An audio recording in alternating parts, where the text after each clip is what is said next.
Okay, it is 5:30, and so if you would bow with me, we'll open with a prayer. Father, thank you for this beautiful day, and thank you for all the wonderful blessings that we enjoy. Thank you for our city, our staff, and my fellow council members. I pray for those who are ill. Please heal them. As we discuss the items on the agenda tonight, please give us a spirit of cooperation, wisdom, to make the very best decisions. I ask all of these things in Jesus' name. Amen. Amen. If you'll rise for the pledge. I pledge allegiance to the flag of the United States of America and to the republic for which it stands, one nation, under God, indivisible, with liberty and justice for all.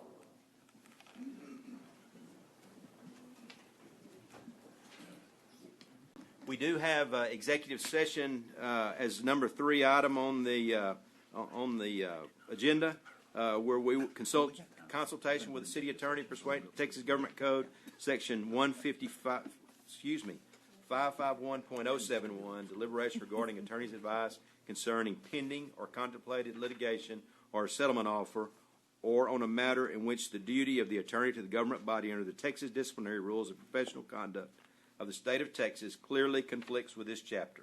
The subject of this executive session relates to franchise fee litigation. So we will recess to executive session, and we'll be right back with you.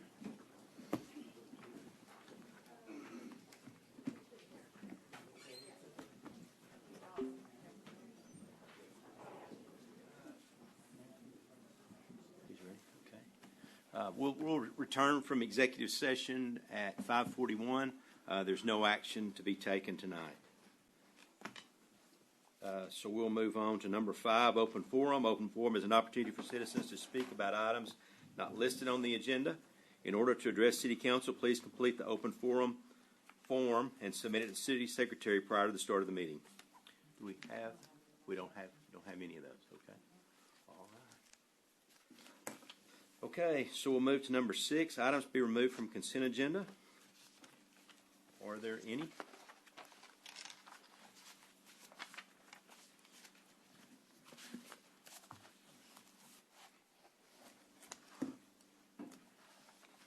None?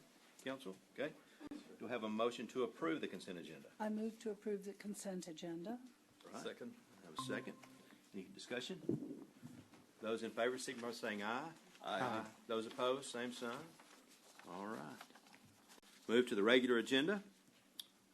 A, discuss and consider approval of the redistricting of the single-member city council wards and establish new single-member ward boundary lines for city council elections based on 2020 census data.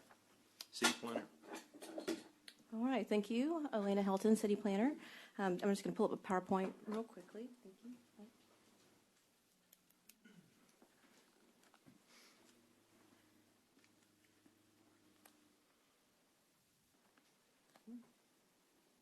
All right, so this is the final step of the city's redistricting process. If you remember back in the fall, the city contracted with Bickerstaff to provide redistricting services for the city based on recently released 2020 census data. They did find that our city council ward district boundaries were out of balance based on the most recent data. And I'm sorry.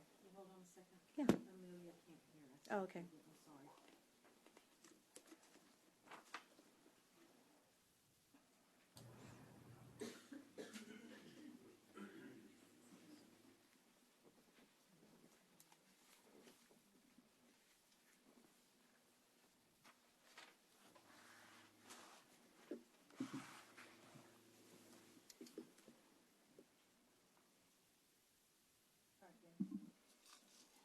All right, testing. Someone else who's remote, if there was any sound either. Okay, shall I hear me now? Okay. All right, moving forward. So this is just the final phase of that redistricting process. Back in early November, Bickerstaff presented the initial assessment to City Council. We had the first and second drawing work sessions on November 16th and December 6th, where the consultant actually came in and we looked at the actual changes to the boundaries and how that would impact the different districts. City staff conducted 2 public presentations in coordination with the school district on January 5th and 6th, just to provide some general information for the community. and this is that final adoption. Philip Arnold, the consultant, is on the line. He's going to be remoting in with us this evening, and he's going to present those final plans to City Council. And so with that, I'll turn it over to Philip. Philip, can you hear us?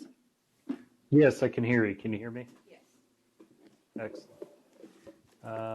Let me get to my presentation.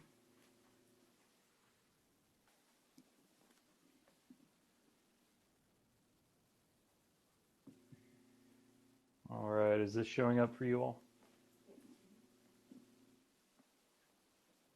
Yes, okay. So we have our final adoption today, and this is where we are in the process. We are at the second to last final adoption. Implementation will be just putting the maps and uploading them into your GIS software and updating everything with the county elections administrator. Here's where we're on the timeline. Elena had one up earlier. So we're at the last check mark here on final adoption. We've had a couple of drawing workshops and public presentations at the beginning of the year and received any community feedback. And so this is just a brief summary of where we are, and I apologize, these are a little blurry, blown up because I had to cut and paste them, but you can see here the overall deviation at the bottom is 9.26%, and that is the difference between the largest and the smallest district. And here you can see just the breakdown by population and ethnicity of the various districts in this plan as they've been proposed, the draft Plan A. And again, this is that same information based on voting age population. And you can see their total voting age population in the second column, and then moving across the various ethnic and racial breakdowns of each ward. And then finally, this is what the map will look like. The inset there on the top right is zooming in on really the major change we made, which is just kind of in downtown or near downtown, and just zooming in on that a little bit so you can get a little detail. And then we have a ward by ward breakdown of that. So this is the southeast ward and what it will look like in the lighter blue, and the southwest ward in purple, and the northeast ward in green, and finally the northwest ward in what I'm going to call peach, but I'm not entirely sure what color that is. That is, well, I'm sorry, wrong slide. That is the presentation I have. Do you all have any questions about it? I'll go back to the whole map slide. I think that's a good one to look at. I know you've talked about this and considered it quite a bit by now. It's been a couple of months. But do you have any final questions for us before you vote on adopting the final plan? I think now we'll move to public comment. Does anyone here want to speak to this item? I realize it is fairly minor changes, but if anybody has anything to say, okay, then we will move to the council. Council, any comments? No. No. Okay, I think we're. I think our questions have been answered at previous meetings. Okay, good. Well, you have the ordinance. We've sent it to the city attorney and Elena to review, and we've been through some drafts, so everything should be exactly the way you need it. But of course, if you vote to adopt and there's any little changes you want to make to the actual wording of the ordinance, we can make those changes. But you should have everything you need from us. So thank you all very much for letting us assist you in this process, and let us know if we can do anything else in the future. Right. Do I have a motion on 8A? I make a motion to approve adopting the redistribution plan as presented. Thank you. Do I have a second? Second. Any further discussion? Those in favor signify by saying aye. Aye. Those opposed, same sign. All right. Thank you for your work. We appreciate you. All right. Thank you all. Okay, we'll move to 8B, and we will open a public hearing to consider a zone change from R2 single family to R4 multifamily for Lot 36A, City Block 48, located on the north side of Harris Street, approximately 200 feet west of Burke Street. This request has been submitted by Guadalupe Salinas of Universal Construction and Remodeling, LLC, case file ZON 2021-08. This application has formally been withdrawn, and this zone change for this zone change request on January 10th, 2022. So with that, I will. Well, I would just like to provide council with a brief overview because there were some recommendations at Planning and Zoning Commission that we wanted to communicate to City Council at the council's leisure. So, again, this is a zone change request from R2 single family to R4 multifamily. There is some mixed zoning in the area, but predominantly the neighborhood is developed as a single family. And so based on that and overwhelming feedback that we got from the residents, staff actually did recommend denial of the request to the Planning and Zoning Commission. They heard this item on January 10th. And we also reached out to the applicant to let them know the concerns of the residents, and that's when they withdrew their application. So when we took this to the Planning and Zoning Commission, there was a lot of input received from residents in the area that came to the public hearing to voice their concerns. And so we gave the Planning and Zoning Commission the option to accept the withdrawal, or they could approve with conditions or deny the request. They didn't have to accept the withdrawal application. They could, it's their prerogative to make a different recommendation. And so based on the input that was received from the residents, they actually requested that the Planning and Zoning Commission and City Council deny the request with prejudice, which has a more significant impact on the request. And so tonight, City Council does have a few options as far as the action that they can take on this item. They can choose to accept the applicant's withdrawal formally and not take any action as far as approving or denying the request.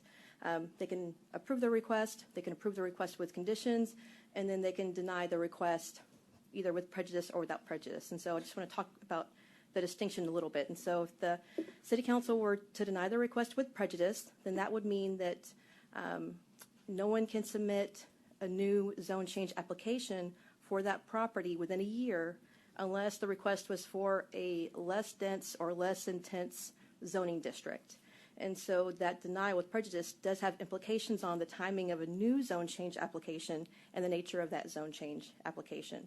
The City Council could also deny the request without prejudice, which means that there's still a time limit on when someone can resubmit a zone change application on that property. So no one would be able to submit another zone change on the property for a year unless they can demonstrate that there's been some sort of change in conditions of the property, and they have to submit that in writing.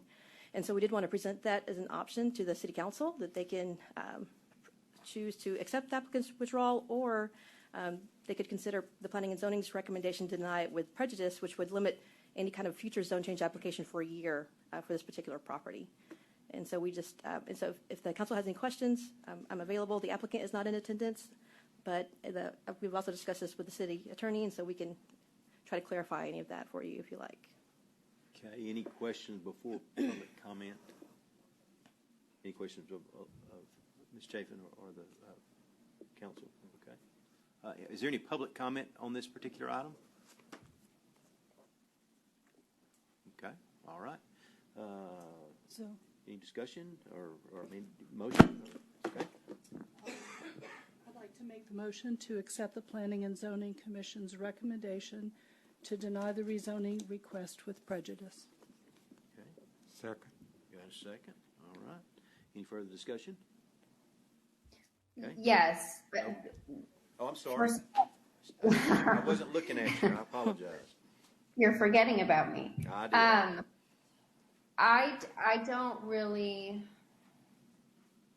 I don't understand. I mean, I get the limit of the year, but I don't understand why we're not just moving forward with accepting the applicant's request to withdraw, given the fact that, one, the applicant's not in attendance, and two, we're not even getting an entire presentation on any of it. It seems precipitous to do that without having gotten a full presentation. And my question is what the motivation is behind taking that extra step to deny a request with prejudice that has been withdrawn. I I don't understand. Me and Stephen will tag team this answer. So staff is prepared to provide the full presentation to City Council. The reason for the recommendation, that was at the request of the residents who attended the public hearing at the Planning and Zoning Commission meeting on January 10th. And so the rationale behind the request, based on the input from the residents, was that they didn't want to have to go through this process again within a year. Someone reapply, and maybe residents are on vacation, or there's issues with a COVID shutdown again, or some other thing that would inhibit the process from being as open as it was at this particular time. And so that was the rationale behind the request for the residents to deny it with prejudice. And Stephen, do you want to expand upon that? It's essentially, you have the same 5 options that the Planning Commission had, and the Planning Commission had a specific recommendation to you, so we have to bring that to you, but we also have to explain you have the 5 options as well. Mm-hmm.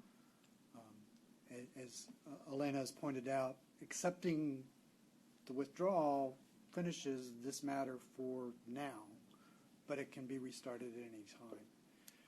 Approving it would also finish it, but that's not the recommendation that's before you from either the Zoning Commission or your staff. Denying it is the recommendation that staff was making to Planning Commission, and the Planning Commission added the with prejudice. The distinction between the two denials is minimal, so it's really inconsequential from most standpoints as to which one you pick. They can't bring it back for a year, and the neighbors get a reprieve for a year, absent some changed circumstance. I just wanted to clarify that I just went back and watched the Planning and Zoning Committee meeting, so it isn't quite as frivolous as it may sound. I mean, because I watched the video to see why. No, the residents had major concerns, which staff heard and then changed their recommendation, and then the applicant withdrew minutes before the commission hearing. Mm-hmm. So it's kind of like refusing to show up in court on the day of your trial. Thank you. I'm satisfied with those answers. Anybody else? Anything? Okay.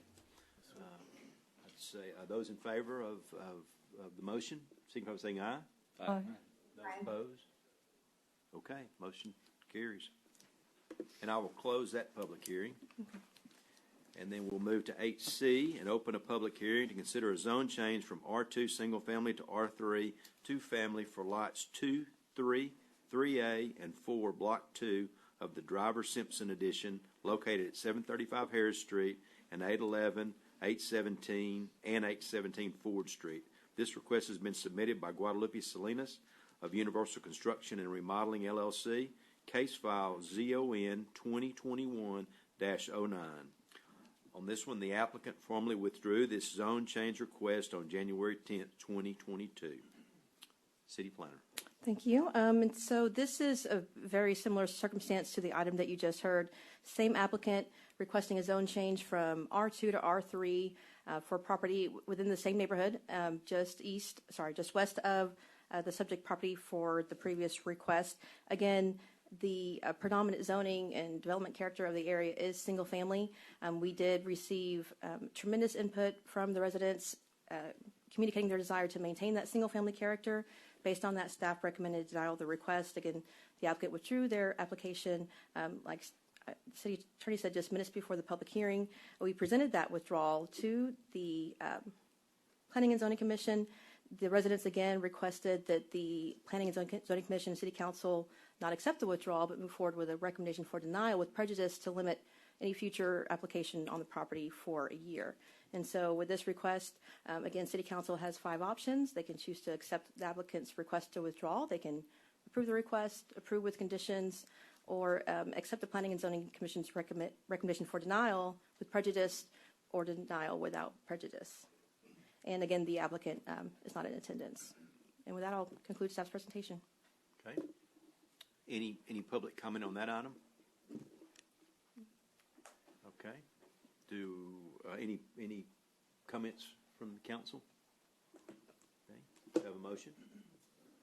I move to accept the Planning and Zoning Commission's recommendation to deny the rezoning request with prejudice. Okay. Do I have a second? Second. Second. Okay. Any further comments? Those in favor? Oh, I'm sorry. Ms. Fisher, any further comments?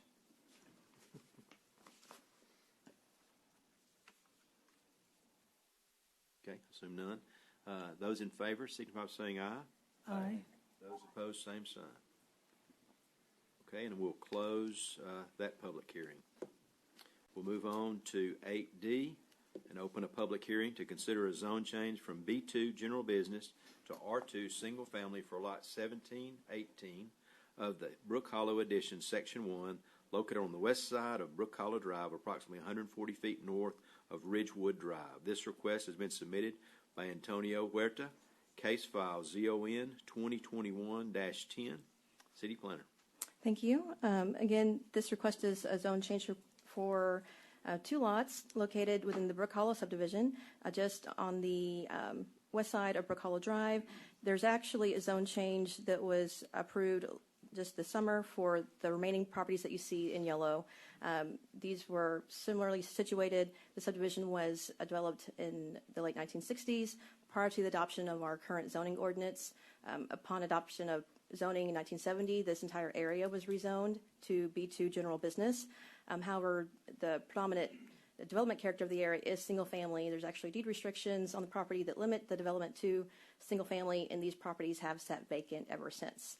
Since the zone change for the other properties you see in yellow, there has been some redevelopment within that area, and so this is just essentially an extension of that zoning, and so with that, staff does recommend approval of the request. This area is designated as rural on the future land use plan. However, that's initially because this area had limits on access to utilities and drainage and other infrastructure. Also, this is on the periphery of the city limits, which is why you see that rural designation. As far as input from the neighbors, we did receive one phone call just with inquiry to the request, and then we actually received an approval letter. And so we haven't received any kind of negative feedback from the neighbors with concerns about the request. These are just some photos of the property. There is some minor site work that has been done, and you'll see some adjacent properties who have begun to do construction on single family, but otherwise the surrounding area is undeveloped. This is just some photos of some of that existing development. On the upper left, you see the manufactured homes that are on Ridgewood Drive, and then on the lower right-hand corner, those are some of that existing single-family development just north of the property on Brook Hollow Drive. This is just an image of the area that was included in the 200-foot buffer notification area. Again, the majority of the properties are undeveloped, and then it includes a mix of single-family rental property. These are the conditions for approval that are outlined on your screen. With that concludes staff's presentation. Again, we're recommending approval of the request. The Planning and Zoning Commission also recommended approval of this item at their Planning and Zoning meeting on January 10th. And with that, I'll conclude staff's presentation. The applicant is also in attendance if the council should have any questions. Okay. Does the applicant wish to add anything? Mr. Huerta? No? Okay. Is there any public comment regarding 8D? All right. Council, any questions or comments? Do I have a motion? I'll move that we approve agenda item 8D. Okay. Thank you. Do I have a second? I'll second. All right. Thank you. Any further discussion? Those in favor signify by saying aye. Aye. Aye. Those opposed, same sign. Okay. Thank you. All right. We will take a 5-minute break before we begin on item 8E.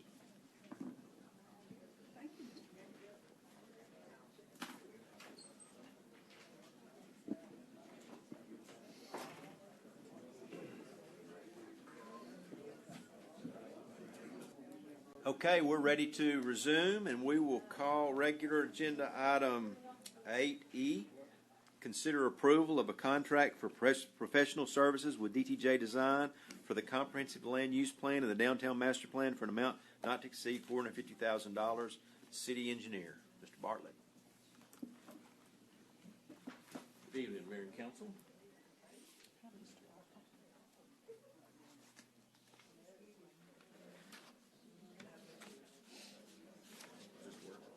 Yes. Good evening, Mayor and Council. Here tonight to present to you for your consideration a contract or an agreement for DTJ Design. This will be for the preparation of a comprehensive land use plan and a downtown master plan. This is kind of a shortened version of presentations from all the talks we've given with you in workshops before. Specifically, we're not necessarily revisiting planning or the elements of a comprehensive plan, but we're happy to stop and go back through those details if you want. So got all the experts here behind me and some on the screen. So Elena Helton is here to handle that, and Brian Bray and Jessica are both online, as well as Larissa Philpott. So they're the smart people, and so we'll go to them if you want to kind of go into the weeds. So my role really is a past consultant for many decades, one who participated in the writing of our current plan and wrote several other plans for small cities, as well as just being a consultant, understanding contracts and hourly rates is the reason that I was involved in the process. So real quick, let's review the timeline, just to kind of remind you of where we are. We started this process about 13 months ago. In December of 2020, we came to you as staff for a consideration or thought for a series of plans that staff would like to accomplish and let you think on it. In January, we came back and got direction from council to proceed with the starting work for both a comprehensive plan, an I-69 master plan, a housing study, and a downtown master plan. So in March, we published requests for qualifications. In April, we did a panel review of those RFQ submittals. In May, we interviewed consultants and came back to you with an update to council and continued your support to move forward. In June, we held 2 public forum meetings to update the public as well as council on where we were in the process and the mechanics of the process. At that time, council also gave us direction to proceed with consultant selection. In August, you had a council work session, and our finalist that we'll talk about more in a minute, DTJ Design, appeared to talk to you. In September, we got direction from council again to proceed with contract negotiations for DTJ Design. Just to remind you, this is 4 studies. The comprehensive plan, an I-69 corridor plan, and a housing needs assessment were bundled into one single request for qualifications. Those are the items in blue. And then a downtown master plan was a separate. So we had 2 RFQs to cover those plans. So staff felt that combining these into one big study, or actually 2 studies if we had 2 consultants, would be more economical and also a quicker solution than doing these independently back to back. So we felt we had both money and time on our side if we combine these. The biggest reasoning, though, was because this gives us a single comprehensive implementation strategy. In other words, by doing these at one time, and in this case with one consultant, all of the features of all these plans will dovetail together and be very consistent across plans, as opposed to doing them over time and having multiple consultants. So we would have a higher coordination effort to try to make the plans jive. So we felt like this was a benefit to doing all these plans at one time. So the request for qualification process, and I will tell you, it's kind of like the hiring process for a professional staff member here. Recently we were fortunate enough to get Ms. Benita to join us, and that process basically, where staff got together, senior staff, we developed a job description. We prepared a request for brochure with SGR to go out to the public. We put it on the street. We were able to kind of weed down the candidate list to develop a short list for interviews. We selected a single person for negotiations and then ultimately went into an engagement. The process for request for qualifications is the same process. And I do want to remind you, but because we were talking with architects and engineers, professionals, state law prohibits us from actually bidding those. We have to select on the basis of qualifications, negotiate with a selected consultant. If that negotiation fails, then we formally dismiss that consultant and we can then go to another one. So the process did not involve hard bidding, and that's because it's a state law. So staff developed a scope and really a detailed RFQ document. I will tell you, Ms. Helton carried the ball on that and did a very good job, but Jessica, Sal, and Brian Bray helped tremendously to make sure that we had historic preservation at the foremost of this, and also our Main Street activities as a very important component. So they were there to help ensure that those things were significant components, as well as Larissa Philpott, who, as you know, was our previous city planner. She was here when that original comp plan was written and has a lot of experience that she's added to this process. RFQ notices were posted on our webpage, at the Texas Municipal League, at the Texas American Planners Association, and in the newspaper, as well as just other phone calls that were made and requests that were received from people. We received responses to the RFQ in March.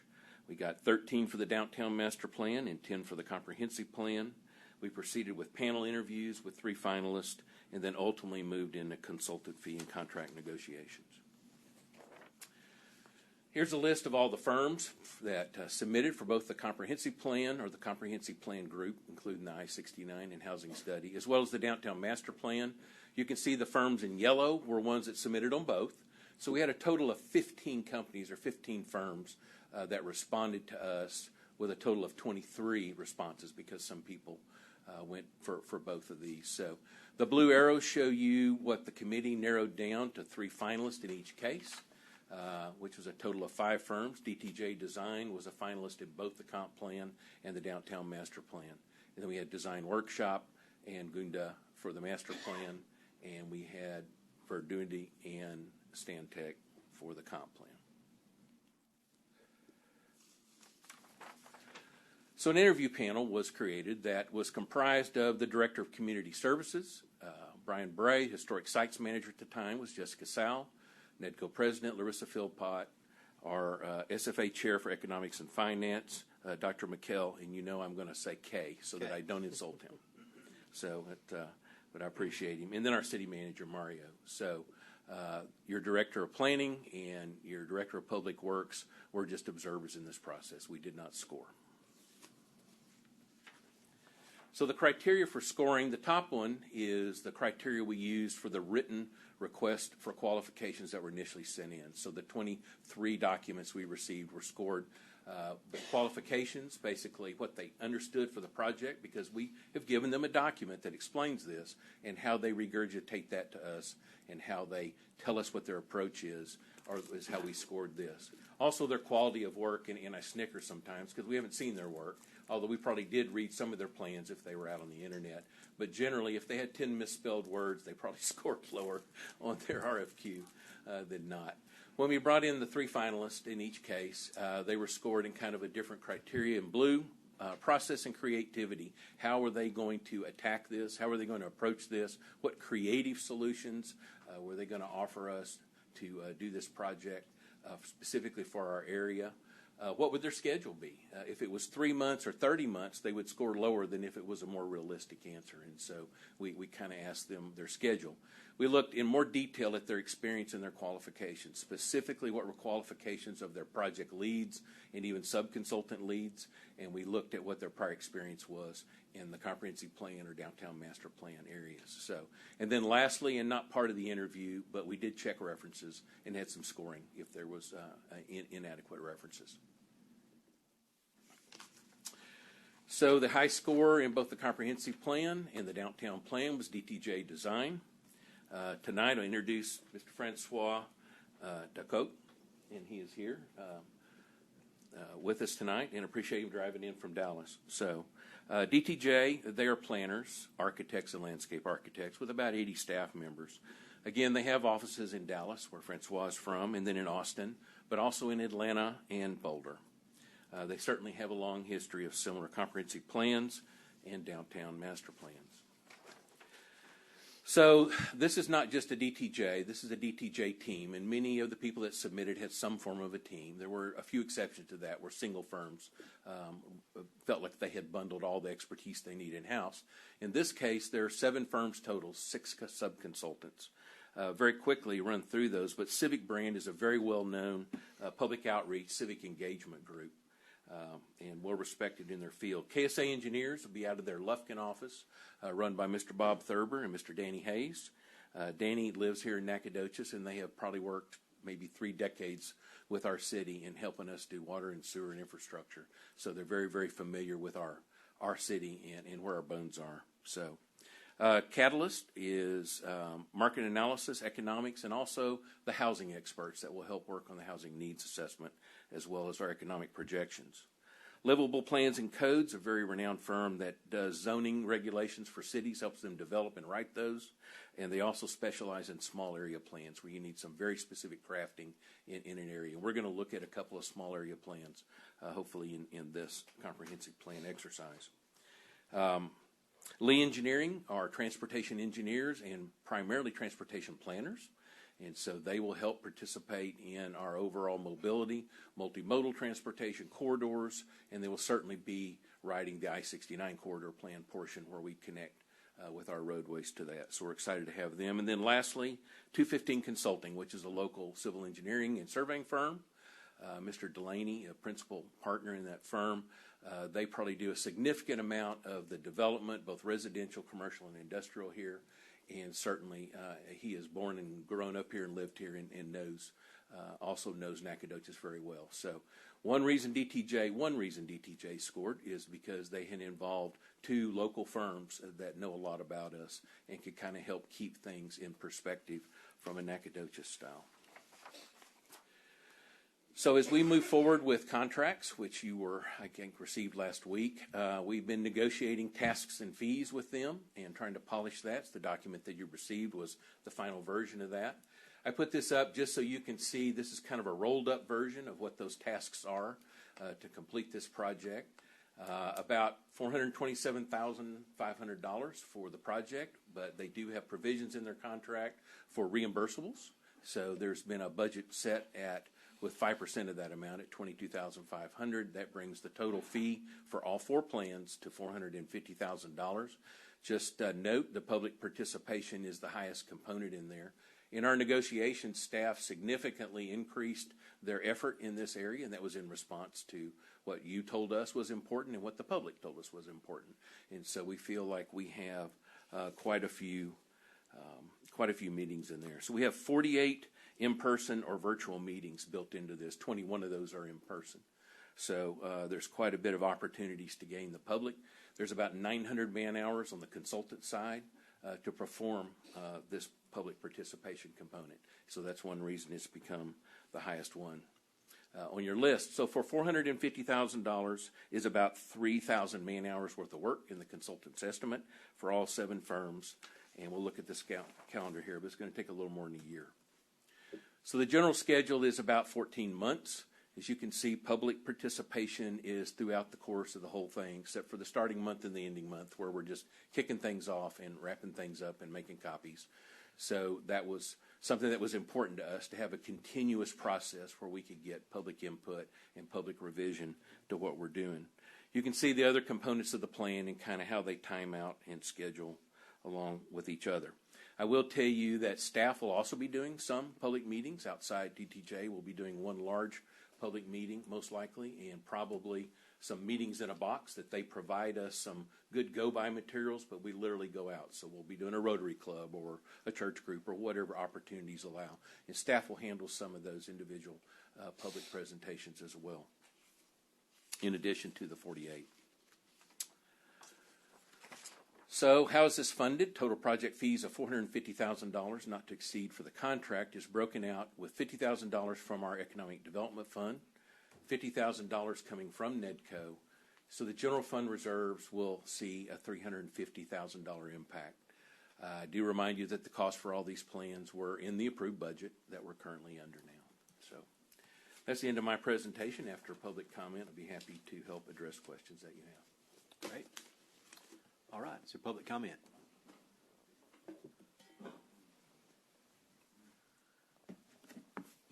No public comment. Yes, sir.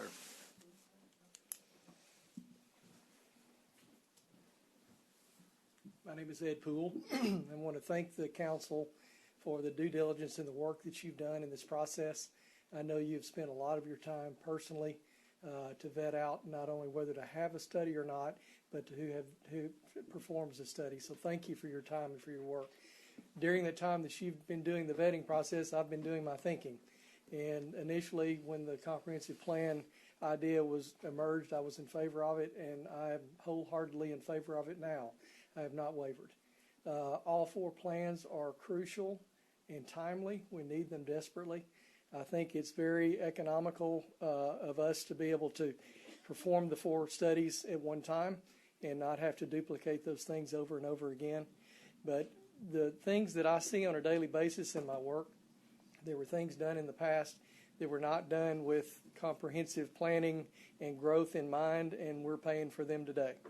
I could give you specific examples, but there's no reason to do that now. But it's still there. We need to know where we're going, where we're growing, and how we're going to get there, and not have to redo every time we try to take on a major project. So I would just encourage you to consider this. I appreciate your wisdom, whatever your decision is. Honestly, I'll take with pride, but wholeheartedly am in favor of this and ask that you consider doing that. Thank you. Thank you.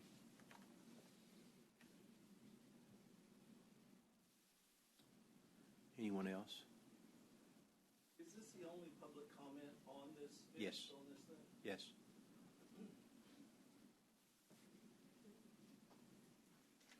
Hello. Hello. Mayor Bass, I'm sorry. City Council members. Can you Thank state your name? I'm getting there. I apologize. Thank you for your service to the citizens of Nacogdoches and to the people who come here to visit and shop. My name is Carolyn Davis. First, I am not against city planning or looking for ways to bring more tourists and visitors to our town.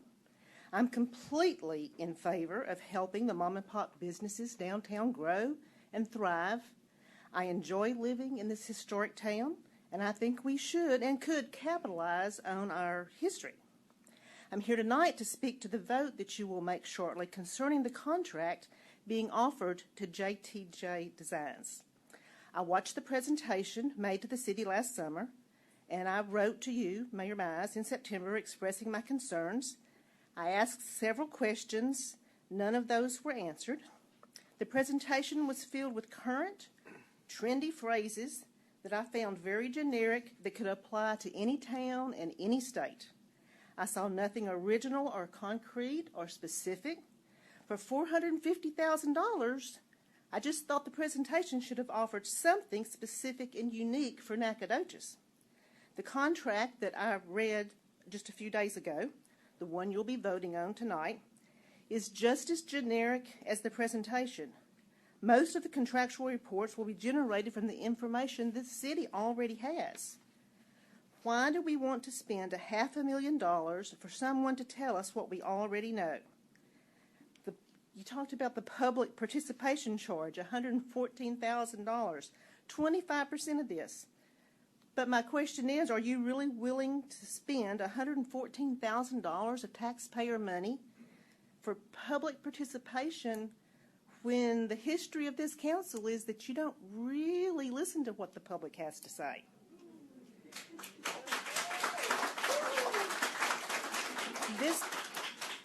This contract does not even hide the potential for the city to spend well over $450,000 in additional charges. I find that to be fiscal irresponsibility. To be willing to spend this kind of money for what is being offered and more generic recommendations should be considered negligence and is not being good stewards of taxpayer money. The voters who put you in office trusted you to represent us. We voted for you because we trusted you to weigh all options, to do your homework, and to make careful decisions when spending money. We trusted you to help make Nacogdoches a safe and friendly place to live and to visit. We trusted you to talk with, listen to, and actually represent the people living in your wards. We did not vote for you because we believed you know better than us how to spend our tax dollars. I will close thanking you again for your service to this city with a quote in honor of the memory of Dr. Martin Luther King. It is always the right time to do the right thing. Thank you. Thank you.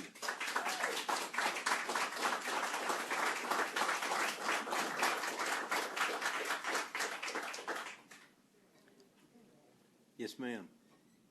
Did you want to comment? Yes. Pat? Yes.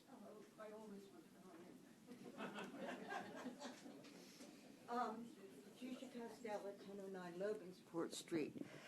I see a lot of problems with this plan. I just saw it. I see that part of the plan also asks for additional expenses over and above the $450,000 that the company has the right to ask for.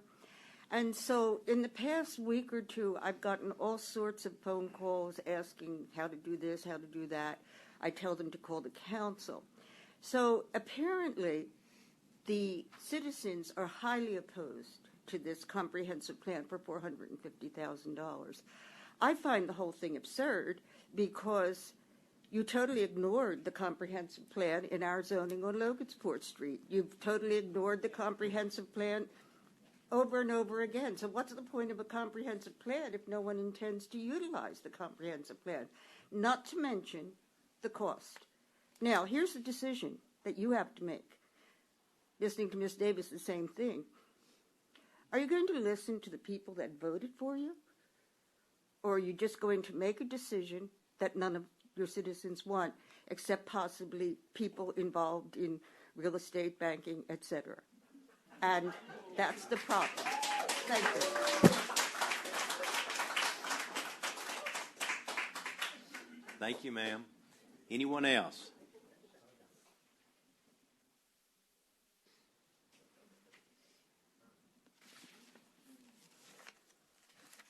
Council, good evening. My name is Greg McIntyre. I've lived in Nacogdoches for 30 years. I have a business here. I taught school here for a year. First of all, I want to thank you all for your service. It's a difficult and often, like tonight, seemingly a thankless job. One of the things that I notice when I read or things that I see that gives me some concern is when normal market forces don't apply. Now, this is the fourth meeting on this subject alone that's covered this. And in the 30 years I've lived here, I'm not sure I've seen something draw as much ire as the subject at hand now. But it doesn't seem that the hundreds of people in a town of 30,000 people with about 20,000 or so registered voters, well over 1,000 people have spoken out one way or another against this, with only a handful for it, that those thousands aren't moving the needle. When normal market forces aren't applying, it gives me great concern because the end is almost always bad. Again, thank you for your service. Thank you for your time. Have a good evening. Thank you, sir.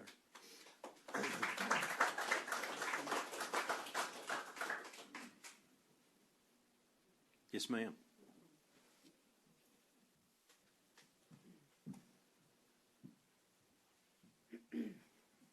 Hi, my name is Tanya Kelly. My dad's a developer. I've grown up with it my whole life, and I'm in real estate, have been involved with real estate for the past 10, 15 years, and been involved with it before that my whole life. Another part of my life was in consulting. So I was a corporate consultant for 12 plus years. And I looked at this plan, finally got a hold of it the other day when Kathleen posted it, and looked through it. And I recognized a lot of the language in it because it's everything you always see in every single consulting document if you're in that industry and you're in that world.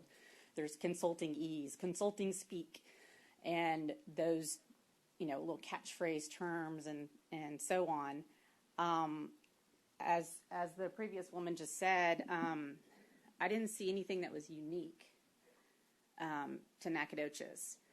I have questions about if we proceed with this, because it seems like it's not going to do any good, what any of us say.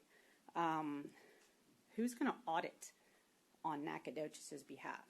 And who's going to be the auditor of this plan? Who's going to be the person that says, you said you were going to deliver this, and this is what we got? Right now, we're paying $450,000 for a stack of paper when we're done. This is what we're getting, a plan with a lot of insight and thought and whatever and some things in it. But when we walk away from it, it's going to be a piece of paper we just walk away from, stack a report. This is not implementing anything.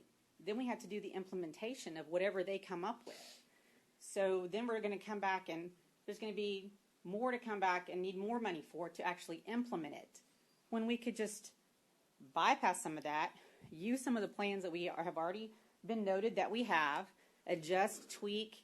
I'm willing to offer my consulting experience to come in and help y'all with it and not even charge you. So I think there's a lot of people here.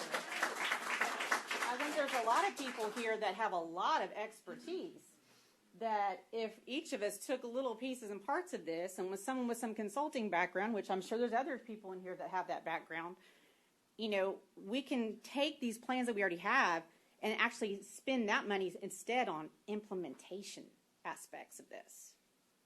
You know, have the money actually where you can be something tangible and you can see what we got out of that, not just paper, not just floaty ideas and theories. That's my 2 cents. Thank you.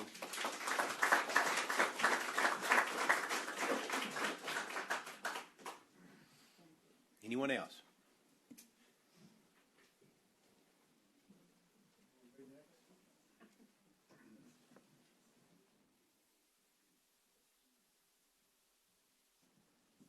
Well, I'm Alvin Stanley. Been here all my life in Nacogdoches. Have a couple businesses here in town that the city's been real good to me, the people of the city. You guys got a tough job sitting where you do. I spent a little time down at the county. You have a budget that you have to establish, and you don't make everybody happy. But in reference to this, I think that we had a comprehensive plan many years ago and then updated maybe 20 years ago. We didn't follow either one of them.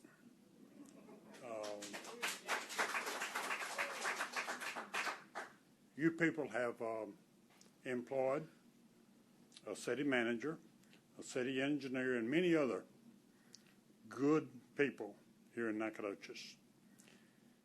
And I don't assume you're going to lay them off by hiring someone else to tell us what's wrong with our city.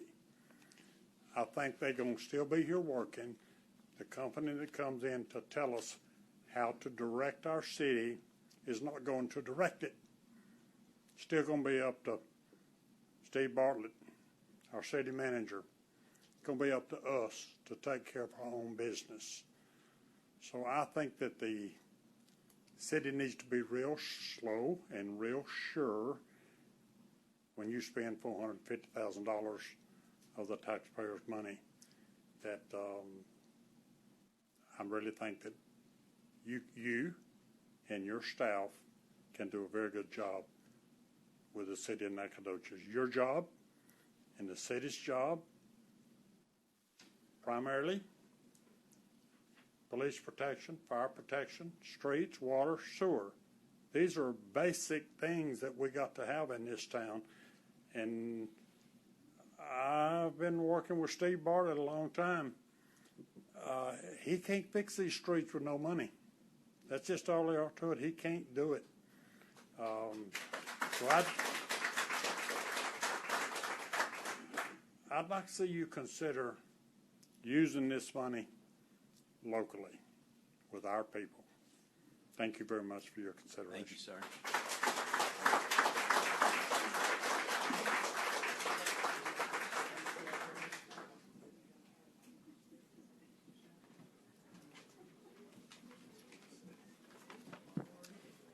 Hi, I'm Mary McCleary. I know a lot of you.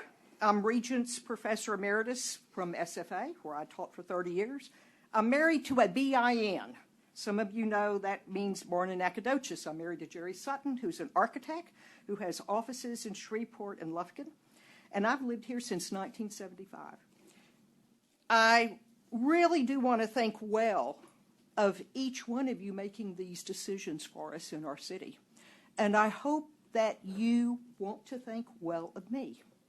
But for the past months, I cannot for the life of me figure out why you're so intent on hiring this firm. I can't figure it out. They have no experience in rural communities like ours, and they're way too expensive. I can't figure it out. Whenever we ask questions about it, we're given a straw man. The straw man being, you don't want a plan. There's not one person in this room who is against having a plan. Why don't you provide better answers for why this firm has been selected? And why aren't there better answers for why we have not considered the alternative plans that Kathleen has presented that make tons more sense and cost a lot less money? We're told that we need a plan for historic downtown and for I-69, but the combination of that is only like 26.4% of this total cost. There's a lot of wasted money. More than this, my biggest concern is all the additional cost on top of the $450,000, and this seems unlimited. When we look at the contract, we see that on top of this, we have add-ons, possible add-ons of $28,160, and on top of that are fees for expenses of printing, visual documentation of project graphics, postage, delivery, mileage, per diem, fax and long-distance telephone, airfares, and other travel expenses, and all that's going to be billed for 1.05% of those costs. And on top of that are costs per day, hourly wages for the principal and assistant principals, which will be billed at $150 to $250 an hour.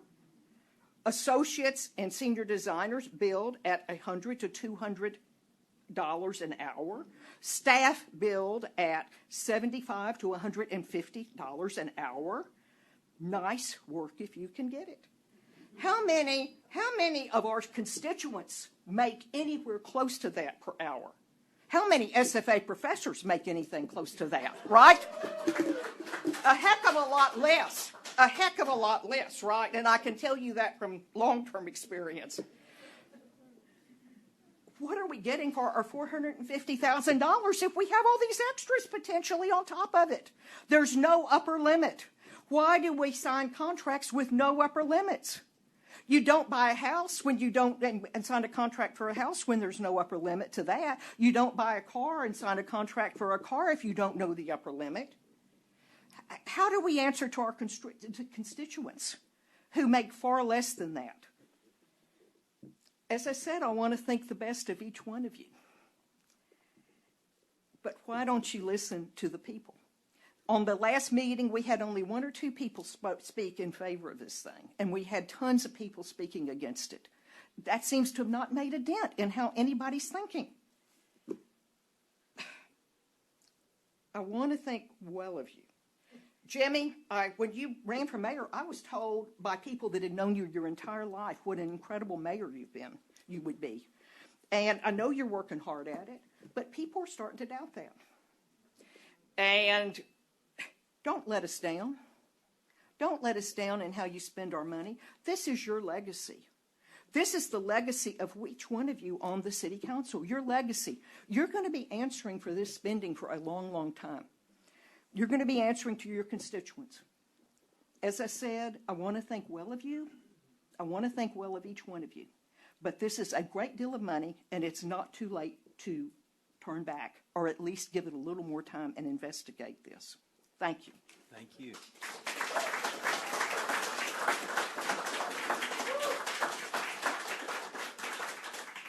Yes, sir.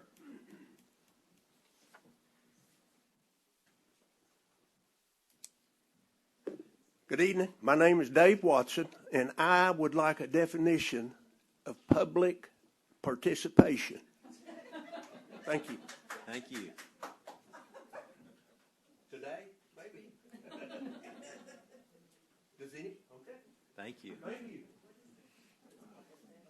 Anyone else? Mine's pretty simple. First of all, I really am sorry that you have to listen to all this, because we're a friendly town. Okay? We truly are. You just happen to be in the hot seat right now. I thought we were going to have 3 minutes to talk tonight. I'm thrilled that you haven't put that clock up, because now I can speak for 20 or 30 maybe. Actually, but it's the way we feel. we feel like that you've not really had 13 months, but probably about 3 years to kind of talk this over, decide among yourselves, and then we get 3 minutes to oppose it. Now, that's not happening right now, but that's the way I think everybody feels, is that you've had a long time, you pushed this plan through, and then all of a sudden we woke up and went, what? What happened? And so, even though we got a sort of a nod to it by saying, oh, you can be a part of the comprehensive plan, you can be on the downtown committee. We've had like 3 meetings, and all we've done is had PowerPoints telling us what to think and what to do, but no input, no real input. And the decision was made. You've already made the decision for this company without any input from any of these people that took time out of their lives to show up and sit through these meetings. And the difference is they don't have a legacy like Mary was talking about. You guys have a legacy. You're elected. And so I'd like you to take your 3 minutes right now to think about your legacy here in Nacogdoches. How are you going to be remembered? Also, the person on TV, Amelia. How are you going to be remembered in Nacogdoches when you walk down the streets from now on? Will it be like Charles Bright, who is loved in this town, and he's still buying stuff and helping Nacogdoches? Will it be like Ab Abernathy and his gardens and trails? And when I first moved here, I saw him and his wife out hoeing the trails, cleaning them out late in the afternoon with his own garden hose watering out there. I didn't know E.J. Campbell, but he believed in fair and free education for everyone. That's the way he's remembered. He's going to get a statue here because of how much we care about him. And this is tough to bring up, but your own mother created these gardens here, and people remember her with love and dedication. And I just want to ask you guys tonight, how are you going to be remembered? And this is going to be your legacy if you vote for it. Thank you.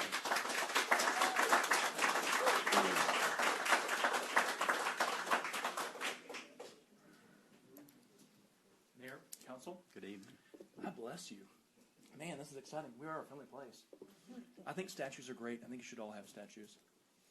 I think we should all be known as Mr. Bright, too. What a wonderful legacy.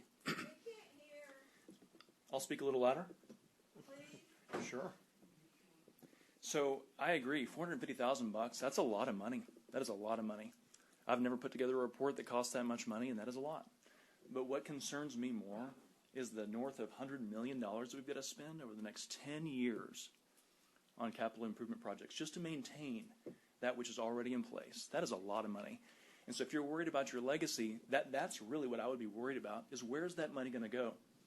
Councilmember Anderson, Mr. Mize, the rest of you, how are you going to direct those funds? $100 million is a lot of money. How do you prioritize that? There's going to have to be bonds raised. We're going to pay off bonds, issue new bonds, maybe refinance, but there's a lot of money that's going to change hands. That's my concern. I agree, $450,000 is a lot of money, but it is a drop in the bucket compared to what we've got to spend just to maintain what we already have. Thank you very much. I appreciate your service. Thank you.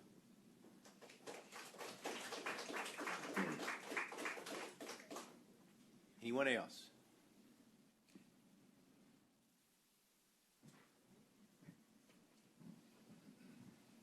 Hello. Mayor Mize, Kathleen Ballinger, I want to say a personal thank you to you for inviting me to your home as I just moved to Nacogdoches in May this year, and to really have a conversation that helped me kind of take and do some research myself. So my name is Erica Toller.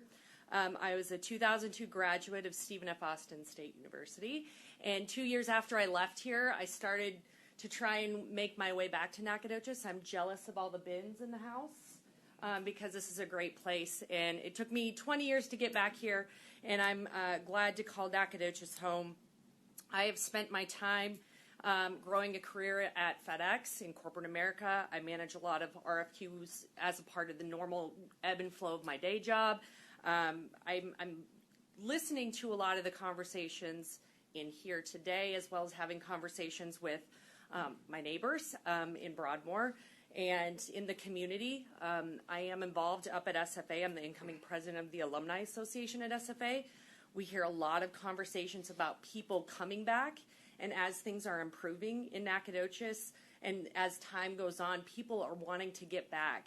And so a comprehensive plan, looking at this, especially doing some research too after our conversation, Kathleen, looking at the different plans, the $450,000, that was it was a little bit of a shock at first, but when you really kind of look at it, there's 4 different plans that are coming together, and doing the research on a few of them, it actually is less than what it would be individually, one at a time. So I do see from a fiscal perspective, when you look at planning, that is a benefit. Now, the other thing too is it breaks down to about, I just did some simple math back there, $12 a person, right? When I think in that terms, in terms of like the total population of Nacogdoches, right?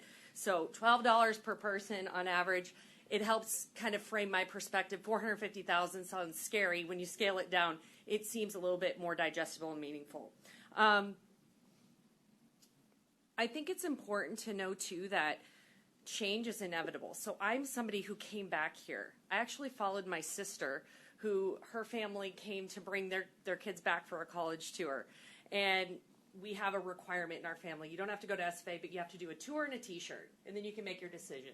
So her kids are first on the block, and they came back. And they left. They said, why couldn't we do this and move back? And so they moved back to Nacogdoches. I came to help them move in. She said, why don't you move back? Here we are, and we're thrilled to be here. My point is that the one thing that is constant is change. Change is happening, right? It's either change or be changed. In our job, in my job, every single day, if you don't have a plan, the plan can actually help protect you too. So for me, when I hear all these conversations about comprehensive plans and the fear of the change and the fear of the things that certainly the community members I'm hearing, that plan can actually help protect and preserve what is most important here too, the history of Nacogdoches. And so having that plan is super important. I'm definitely in support of it. I think the one thing that it's hard to challenge the emotion. I do feel like after, again, this was just doing it on my own time, looking at the research of the firms that were assessed and looking at the combination. Really with this firm, I feel like them bringing in some of the local participants as well as subcontractors, that's going to help tie that piece back. So when we talk about implementation, and that's, from my understanding, that's your job to audit. The city manager, city council. I've also heard that in the past, some of the past city council members and previously maybe didn't have that much of a focus on, as we heard, following through with plans. So my challenge is to share with my fellow community members and for all of you today, look forward. Look forward and make sure that we have this plan, we implement it, and we see it not as just something that's going to help us change and evolve, but really protect the historic integrity of Nacogdoches as well. Thank you. Thank you. Mr. Moore, did you?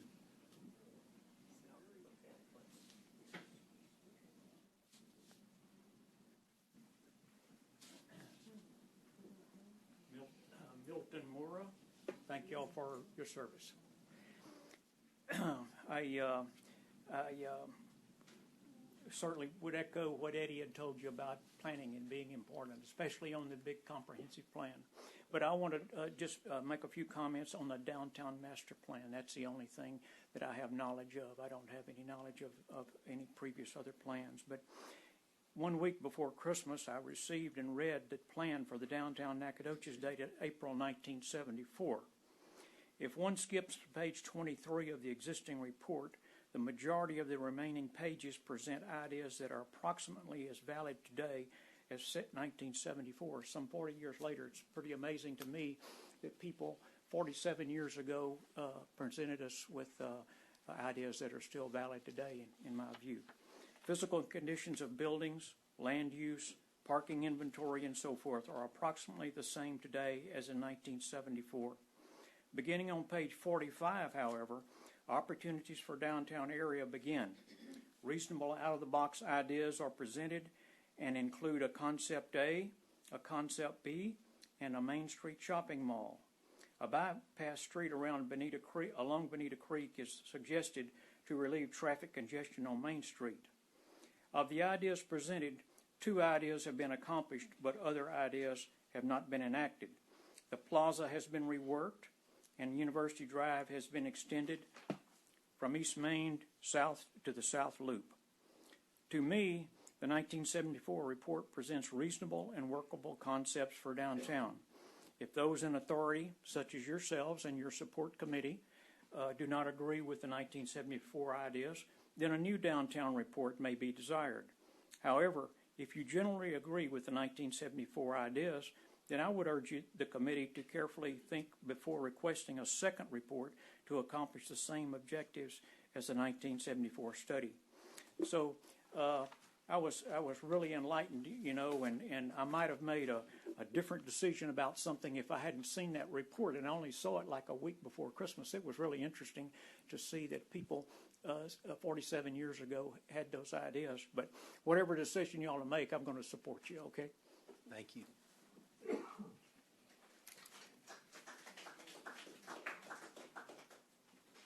Anyone else?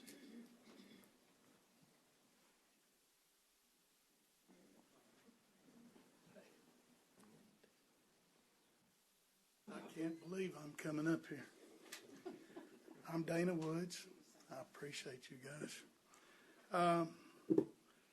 Mine's more emotional. I love this town. And I want the best for this town. But some of the perspectives I'm hearing, I agree a lot with what Mr. Stanland said about some of the things that the city is supposed to be doing, like the roads and all that. And I believe we've got some people in place that can do a good job here at the city. As a business owner, I work all year, pay myself a meager salary, and it takes just about everything I have at the end of the year just to cover the property taxes I pay. It wipes me out every year. I hate the end of the year because of that. I don't enjoy Christmas and all that because I'm worried about how I'm going to pay those bills. The lady just talked about how much is $12 a person. But some of us carry a larger load than a lot of other people in this town do. And a lot of that's the business people. We're carrying that load.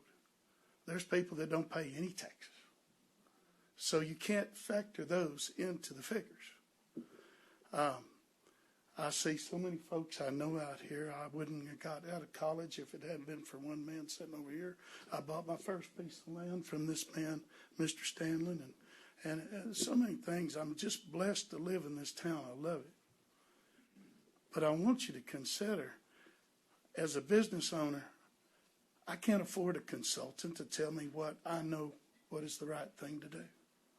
I run my business. I've been blessed. I've been doing it for 33 years. And I cannot complain. But all I can think of is when Davy Crockett wanted to do a good thing, he was approached and he voted for a situation that was going to be a good cause. But he wasn't considering his constituents. And some of you are blessed. You might hire consultants. Y'all might have the monies to do that, but not everybody in the world does that.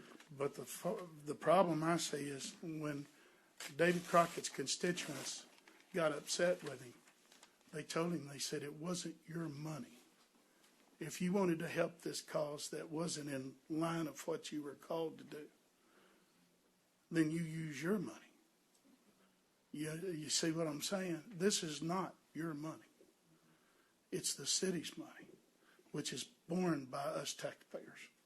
And I'm sorry, I hope I didn't exceed my limits. Thank y'all. Thank you.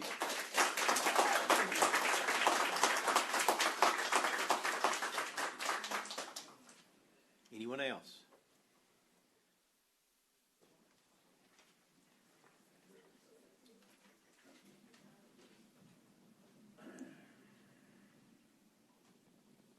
My name is Jack Murph. I've been here since 1962. I'm not a BIN, but I consider myself a BIN. I was on the the last comprehensive plan. We had many weeks of meetings every week. We went out to all of the areas, the southwest, the north, and invited those people to come and say, what do you want to do? What do you understand? What do you think Nacogdoches need? The thing that amazed me is that most of the things that people wanted were the same in every single ward. And after the comprehensive plan was done, nothing was done, and the reason was not done, there's no money to do it. We have all these great ideas. We want to do roads, we want to do construction, we want to build our city, but there's no money to do it. Let's take the money that this comprehensive plan is going to do and go back to our first comprehensive plan or our last comprehensive plan and spend the money doing the things that we decided years ago to do that still have not been done. One of them is paving sidewalks on Pearl Street and lighting on Pearl Street. It's really a scary street to drive on in the evening. So I'm against the plan. Thank you. Thank you.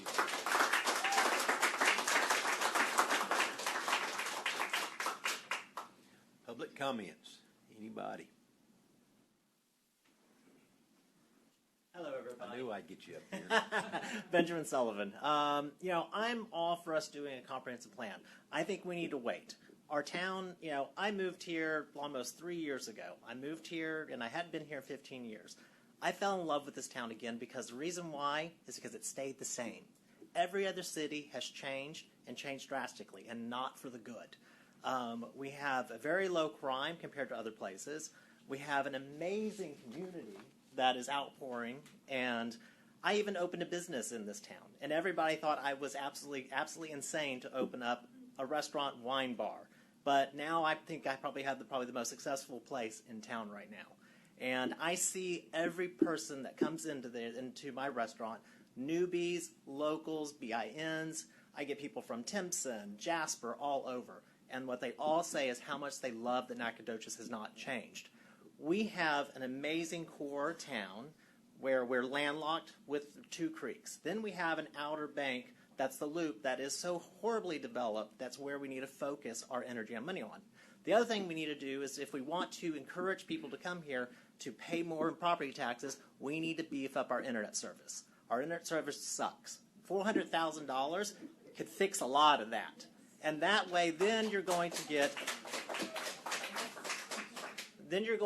more people moving here that will be building houses, paying higher taxes. What y'all don't seem to realize is we have a mass amount of people that live here, the 30-some-odd thousand. I would say 75% of those people have been here forever, and they're locked in their taxes. They're over 65, and their tax base is locked in. We're not going to get any more money. We need to get the money from the new people that are moving here, paying exorbitant amounts of money for their houses, and get our tax base off of that. 5 years from now, we will have the money in our coffers if we beef up our internet service, we beef up our just utilities for these new people to pay these taxes in, then we can look at getting a comprehensive plan. We need to just really focus on fixing what we have so the people will come. And the people are coming in droves. You're building a new house, Jimmy. You're creating a new neighborhood in that area, which is greatly needed. But there's services that need to be in there. I run a business. My business is after 5 p.m. My internet goes down at my business all the time, and I have business class, but the internet goes to everybody's houses because they're all streaming, and then I lose my internet service because of the way the internet's set up. So it's just, we need to focus on that. Again, I'm for development. I'm not anti-development. I'm for smart development. And $450,000, for $450,000, we can hire local money that will pay local people to pay local taxes. The money we're going to go is not going to stay in our community. Just a small amount will. I hire local people at my restaurant. I don't hire people from Lufkin or other places because I want to make sure all my money that I pay them, the tax dollars get spent here, the money that they make gets spent here and taxes are provided for us. And that's what we need to focus on. We are a very local community. We're one of the very few ones. that people really stay here and do stuff here. And that's what we need to focus on. Thank you. I appreciate y'all's time.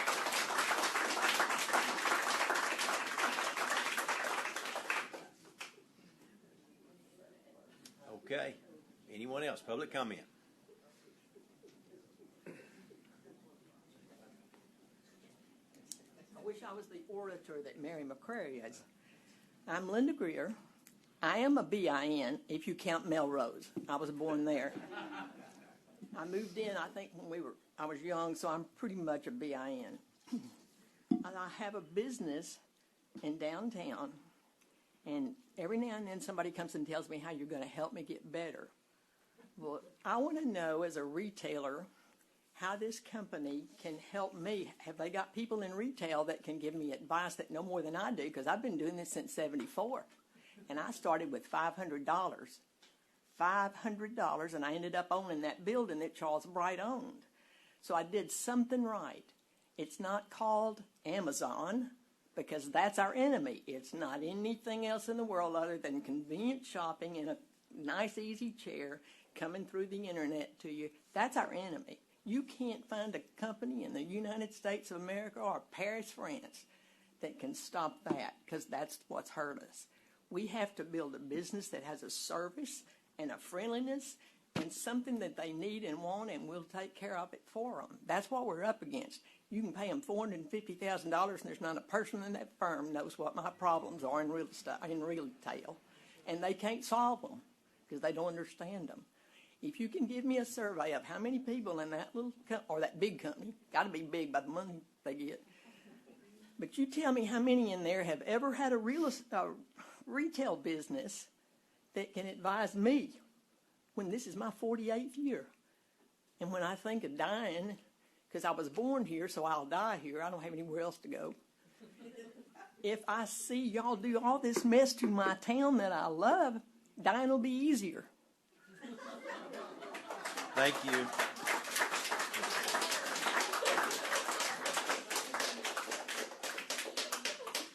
Anyone else?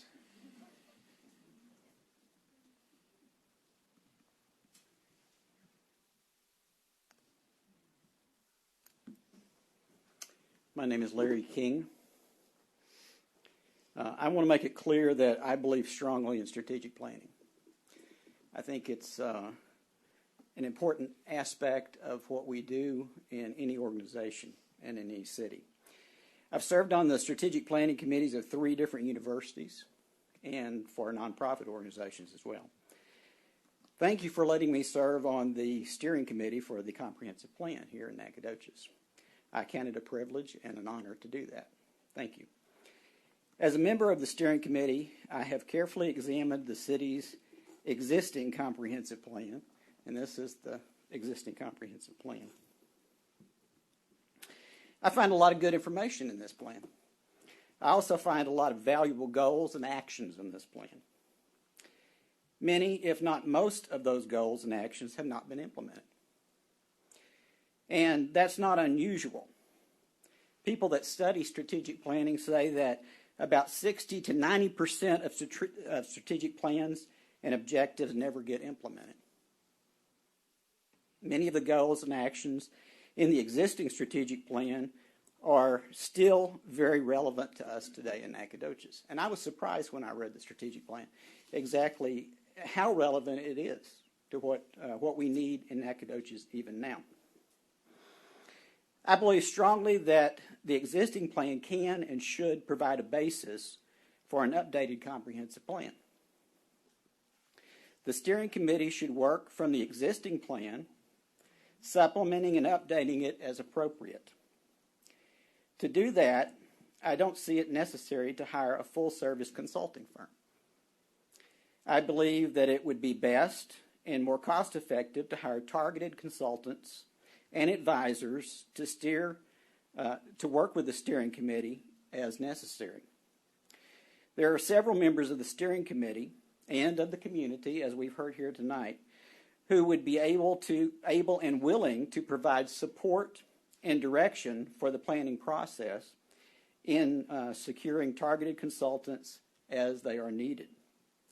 I would encourage you not to commit to a contract with DTJ, but instead allow the steering committee to update and supplement the current strategic plan as appropriate. Thank you.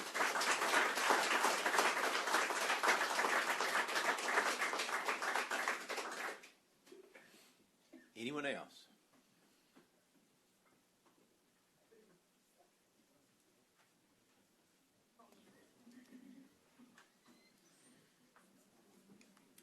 Hi. My name is Vicki Boatman. First and foremost, let me be clear. I don't think there's anybody in this room that's saying we don't need a plan of some sort. But because every city needs a plan. But that said, as you can tell from the 14 people who have spoken against this, that we've said tonight we're concerned about the exorbitant fees being charged that will fill the 3-ring binder that Larry showed us, and it will likely go on the city planner or the city manager's desk or shelf and remain there for who knows how long. Mr. Bartlett stated in his item report that professional services with DTJ Design, and I quote, "The total fee proposed for the downtown master plan and the comprehensive plan, including the I-69 plan and housing assessment, is not to exceed $450,000, end quote. But as we know, there are add-ons that will push that figure way higher than that. It seems that our tax dollars are being double-dipped in that we're paying out of a couple of different entities for the proposed document plan. The way I figure it, if the City Council votes to accept the DTJ design offer, they will be voting for a contract without an upper end cost. That ain't smart. How can any public servant, you guys, vote for an open-ended contract?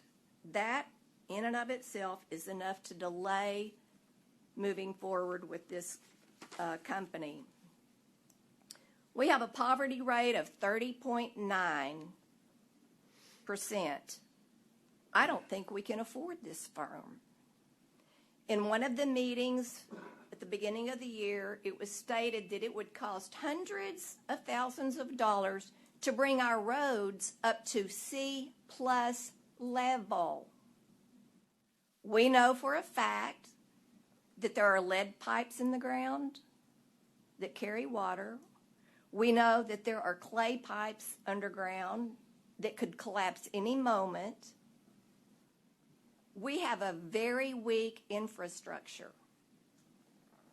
The $450,000 we're going to give to people that don't even live in this town would go a long way helping us here and now. I'm concerned that our hard-earned money will be spent on branding. No one needs a giveaway tote bag or a water bottle to demonstrate our civic pride or to even be involved in the project. And let us remember, there is no such thing as a giveaway. Somebody must pay for that merchandise, and that's coming out of my pocket and your pockets. I'd much rather my money be better spent. There's undefined language in the DTJ service agreement that causes pause. And while what they're doing is not my bailiwick, I think that they should come forth and be forthcoming telling us what their language is. Like, what is a meeting in a box? I've never attended one of those that I know of. What are gaps in the local housing market? Don't we have realtors that can tell us that? What is a neighborhood unit? And what is integration of multimodal connectivity? This all sounds to me like it's a bunch of prep work for low-income housing. In any good strategic plan, whether it's education, like Larry said, politics, or at church, there are critical elements of which the framework of the plan should be built. I see no language related to follow through, to measurable outcomes, to references to what does and doesn't work, and no mention of key performance indicators. Just how does DTJ plan on tracking the progress, and how do we plan on tracking them?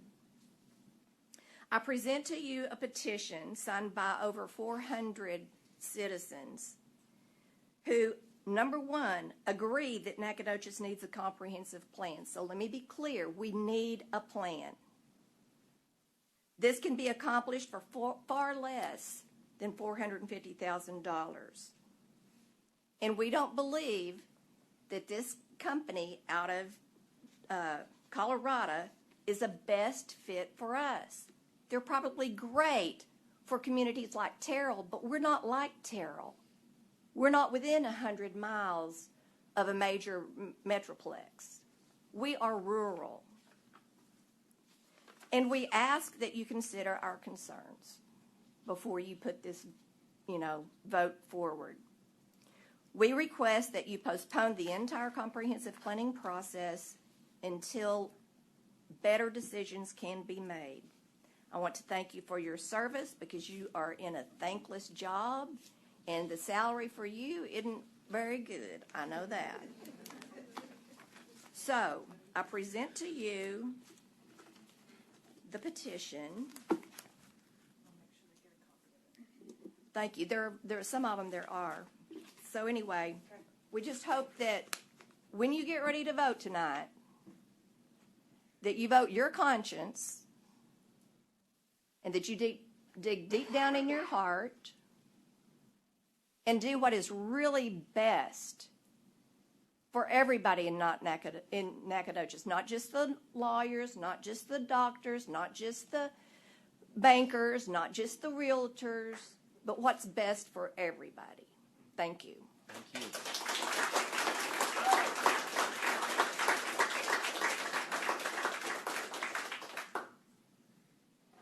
Anyone else?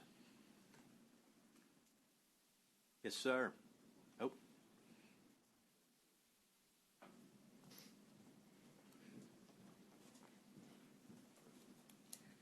My name is Joanne Castleberry. I've been here in Nacogdoches for 11 years. I just want to add one thing.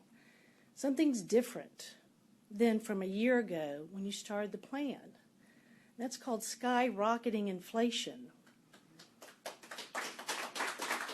It's more than it has been in 40 years.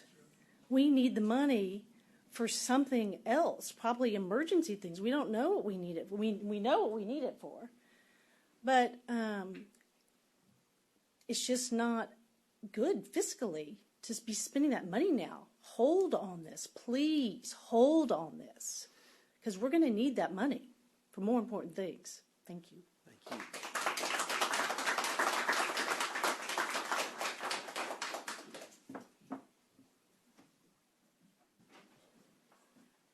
Hey, Jimmy. How are you? Mario. Steve. Fellow council members. As far as I did not plan to speak tonight. Tell us your name first. My name is Joseph Irie Montes. Thank you. I was born in Nacogdoches. My parents were born in Nacogdoches.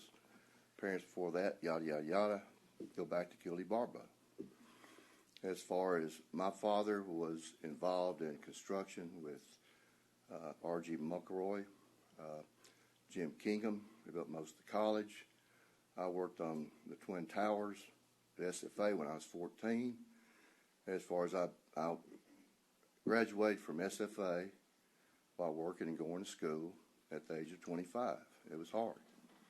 Went through a major depression at that time, recession.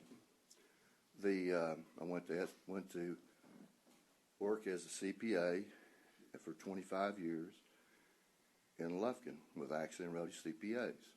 At the age of 49, I came back to Nacogdoches because I saw housing had a big need because my kids were coming to school and there was no decent housing for them, so we started building apartment places, built houses, and ended up building probably about 300 or 400 houses before it's over with. So I know there's a definite housing need in Nacogdoches. So I have worked with lots of commissions, lots of P&Zs over the years. Steve is great to work with. Elena, fantastic to work with on the stuff. What I see on it is the money to help back these people that know what the town needs is what I like to see happen. Because they're understaffed, they need help, they know what needs to be done. I've been to meetings, and the infrastructure we have here in Nacogdoches is terrible, isn't it, Steve? I mean, if you do not have water and sewer, you can't have anything at all. You've got to take care of your core things first. I mean, the people behind you are not against you. We're here to help any way we can. We'll participate any way we can. Just give us a chance to help Steve, Elena, Mario, and everyone else take Nacogdoches where it can be and already is probably, because I spent many years in Lufkin. I was involved in the major improvements downtown. I saw all that happening. I was on various committees on that too. But here I spent my whole years in building. I've invested in buying buildings downtown, fixing to close on one tomorrow, another one, and make improvements there. I already have a place downtown as well that I live. Definitely, I love Nacogdoches, and I like to see the people that have worked so hard to get it to where it's at today, to get the proper support with staffing in order to take Nacogdoches to where it needs to be. I hope you give them that chance. Thank you. Thank you.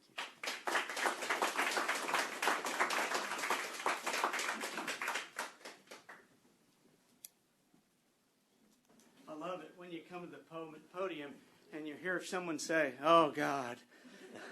I knew you couldn't resist. My name is Miles McCall, and nothing personal. I'm not here to speak to y'all, because what I know when you look around this room, y'all are going to come and go. Elected officials do. There's been different city managers, city engineers, going to come and go. But the people behind me are still going to be here. So I really want to talk to them instead of y'all. I told Mario when I signed on and said, yeah, I'll work with the downtown group. I don't care if we have a consultant or don't have a consultant. I said yes because I love Nacogdoches and I want to help. And I'm telling you, willing to move forward no matter how you vote tonight. And I hope that the people that are here tonight are willing to move forward no matter how you vote also. The reason the plans over the last 40 years have sat on a shelf is because people come to a meeting and then they leave. Come back tomorrow, whether it's a new plan or the old plan. And I really encourage all the citizens of Nacogdoches to take some ownership so that we indeed can make some of those things that have been envisioned in the past happen in the future. John Anderson's on our downtown committee. John Anderson served on the 1974 committee. He's sitting there at the committee meetings because he's still committed to try to make some of things like that happen. So tonight when this is over with, y'all are in a tough spot. God bless y'all. I'm glad y'all are elected officials. But as citizens, I really encourage all of us when this is over, man, step up, volunteer, take some ownership, and let's continue to make Nacogdoches what we know it can be. Thank you for your time. Thank you.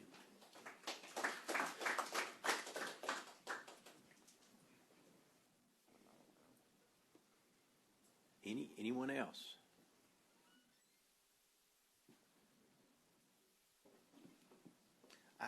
I've got a letter that I was asked to read, and I don't know if is it appropriate now, or should I wait until my time to comment?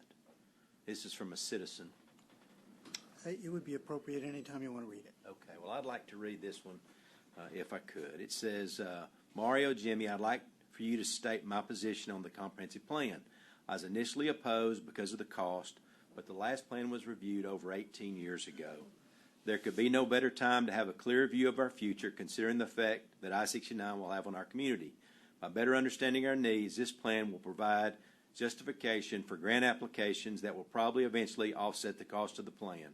We can't make Nacogdoches better if we are not willing to invest in it. Our company pays over $300,000 in property taxes in Nacogdoches a year and consider it a wise investment. I was proud of Nacogdoches when they stepped up to improve our schools. I hope you'll be willing to invest in this tool to make our city shine. And that's from Bill Elliott.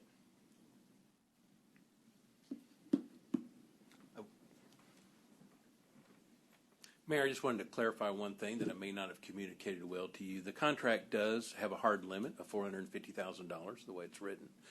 Their fixed fee is of $427,500, with a time and materials reimbursable fees that take it up to the $450,000.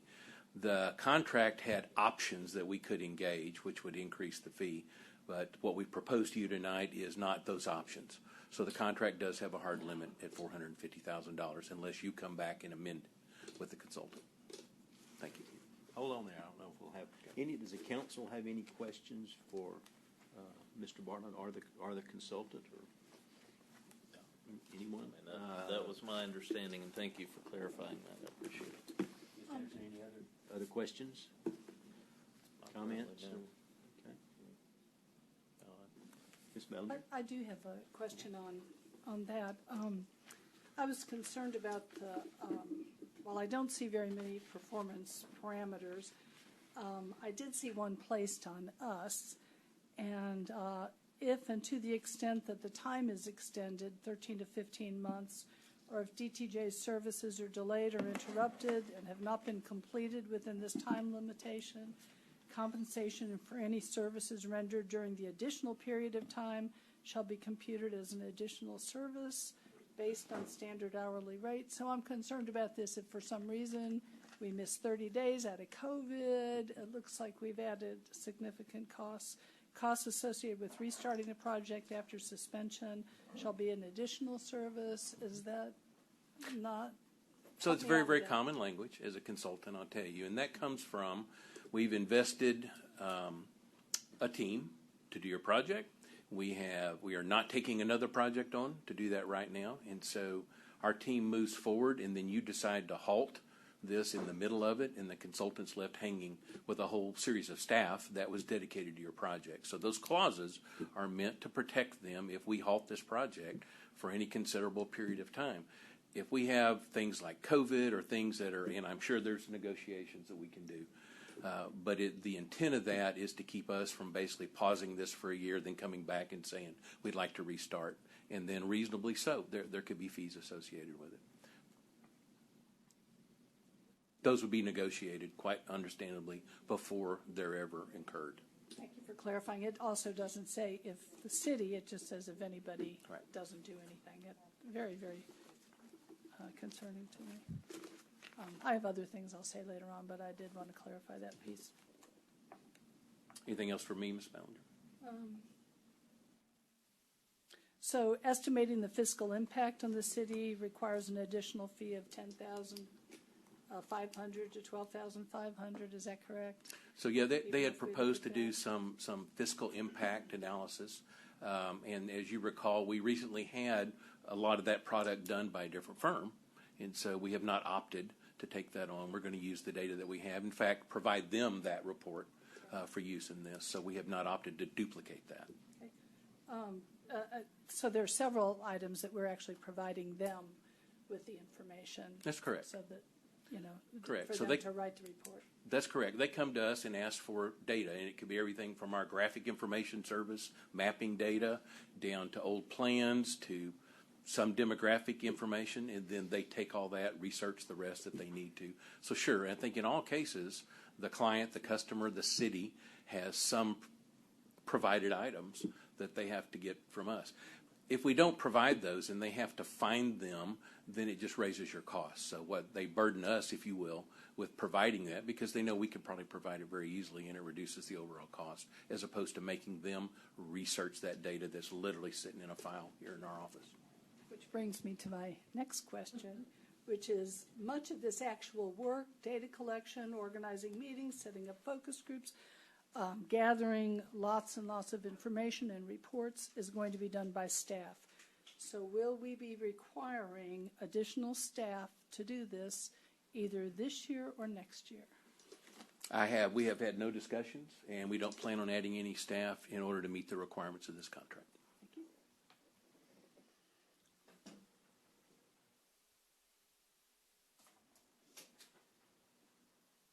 So, and I'm looking at the updates and progress reports.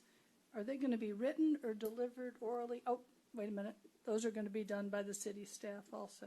Forgot about that. City staff have quite a burden on this. We're a participant in the project. Yes, we absolutely are. Okay. That's all my questions right now. Thanks. Okay, thank you. Just one question. On your item, on your presentation, you spoke of experience and qualification, and also in regards to that public outreach. Their experience doing a town of this diversity for Nacogdoches, is they experience in public outreach? So the public outreach is being done by one of their sub-consultants primarily, Civic Brand, sir. And they have done, and we can get Francois to help us if we need to fill in the blanks, but this is all they do for numerous other folks in numerous towns. So I don't have a listing tonight of those, nor their diversity divisions, but certainly they are, I would just tell you, they are certainly were well known in their field for this. So. Yeah, and the reason why I asked that question is because I get feedback, and my question to my constituents is, why are we not, coming to city council meeting and yay or nay for this comprehensive plan? And most of the answers that I get, they're going to do what they want to do anyway. And I don't know if they're speaking of city council or the citizens. So that's the reason why I'm asking this question. Well, and how do I refute we're going to do what we want to do anyway? Because there's not an answer to that question. That's obviously not the intention, not the goal, and not what we want to do. And I think you guys know your staff and your administrators well enough to know that, I hope. Yeah, well, they're resorting back to history. Sure. But in this case, the outreach part of this, which you see is a significant component, and a component we spent a lot of our time crafting and negotiating, the extent is intended and will be designed to literally finger into all these communities. We don't want to bypass folks. So one of the first steps when they come on board, if they come on board, is to prepare basically a public involvement plan. So the details, you see the schematic bones of it in this contract, but the details of where we're going to do it, how we're going to do it, where those locations are, what groups are in focus groups, how we do that outreach will be crafted by our feedback and your feedback to them, not by a consultant that comes in and tells us, this is how your focus groups are going to work. But our focus groups might be industry, they might be community African American churches, they might be, varying groups. And so our intention is to make sure that is very diverse and very widespread. We want everybody to see it. And we're more than delighted to share with you that and let you participate in how we craft that. Because the scope of doing it's already in here. In other words, the fee is there to do it. Where we implement it is a discussion in the first part of our plan. I hope that answered some of your question. Yes, thank you. And historic preservation? So, go ahead. What's important to us may not be important to the group that's going to, the outreach group. So. Sure. Yeah. So starting. And historic preservation is very important in the city of Nacogdoches. It is, and as I said earlier, when we started off just crafting these requests for qualifications, as we move through the process, this is why you have Brian Bray and Jessica Sal involved to make sure it stays forefront. Preserving our historic culture in whatever we do is primary, right? Honestly, it's primary. And all you can do right now is take my word that that's primary, but it is. And the same thing with our downtown focus, our Main Street focus. That's why these folks are here. So they do as we direct. They create plans as we, the community and staff and council direct. And so, and if that's a priority to us, that's exactly the footprint that they build this plan around. It's us that creates and makes that happen. Thank you. Ms. Fisher, any questions for Mr. Bartlett or any other staff or the consultant? I don't have questions right now. I have comments for later, but questions for Mr. Bartlett, not right now, no, sir. Okay, I would say, if you will, I think we're ready for any other questions. Anybody? No else? Thank you. All right. Ms. Fisher, I'd say if you're ready for comments. Oh, man. Okay. Somebody's got to go first. Yeah, sure. Why not me? Okay. I have 4 or 5 things to say. Some of these things I have said before in prior meetings. Some of these things are repetitions of what Mr. Bartlett just presented, but seem like they bear repeating. We're hearing concerns about the amount of money. And sure, $450,000 when taken out of context sound like a lot of money. I want to point out what's on the screen right now, that what's coming actually out of the general fund is not $450 but $350. I want to reiterate that there is that hard cap of $450, and I also want to say that total amount of $450,000 isn't just for the comprehensive plan. And so comparators that I've heard used, this city didn't spend as much money on the comprehensive plan, this one didn't either. Those comparators aren't proper. First of all, other cities pay less for an update to their plans. That's because those cities have regularly updated their plans the way that they were supposed to. We're having to start not totally, but significantly from scratch because we haven't updated ours since 2003. Also, as has been presented, the money covers the comprehensive plan, the downtown master plan, an in-depth housing study, and the I-69 corridor study. These are all things that we would need to have done and need to have done soon. And if we did them separately, it would cost us more money.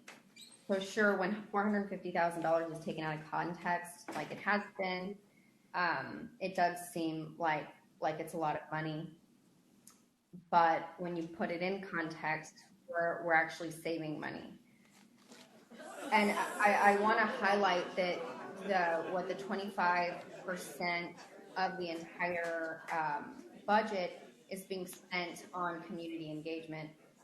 The reason for that is because of what we heard from the community. We heard that people here and other people speak to us, other constituents, were really concerned about public participation and community engagement and making that broad and robust. So council in turn impressed that upon staff and particularly upon the interview committee. And it really is the focal point because that's how we make sure that our plan will be reflective of our community needs and our desires. So I think that it's a large chunk of the contract. I think that chunk is worth it.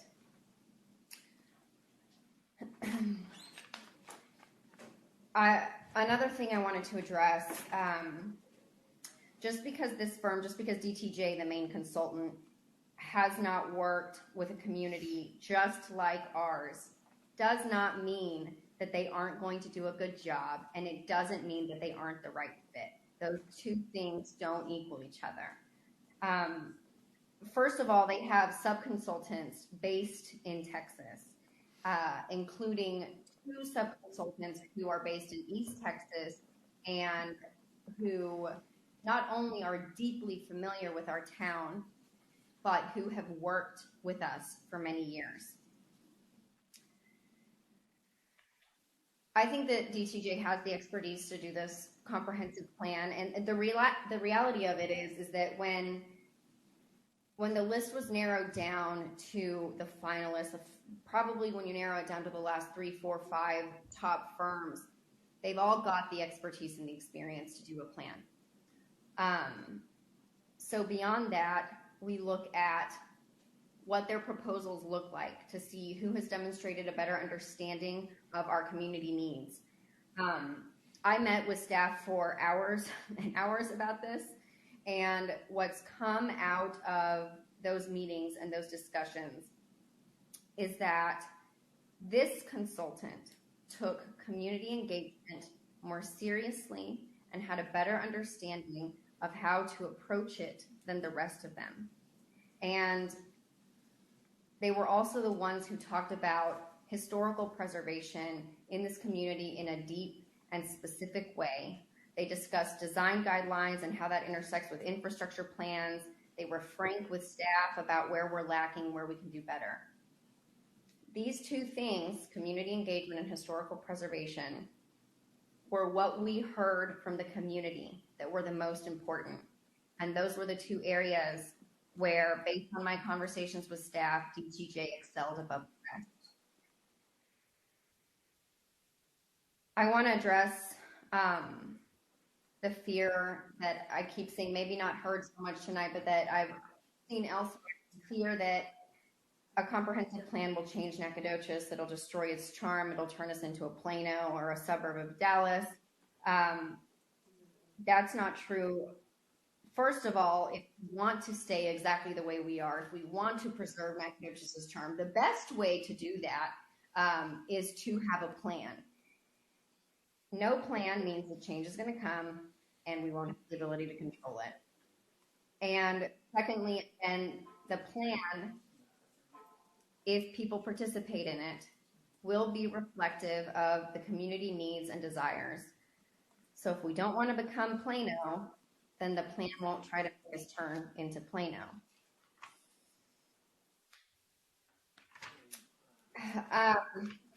Just two more things that I want to touch on. One, and they're a little bit related. Just because you are here and just because you are opposed to the plan, that you're speaking about it, does not mean that you speak for the entire community or that you are the voice, the sole voice of Nacogdoches. It also doesn't mean that you are the only person that we have heard from or that we don't listen to the public.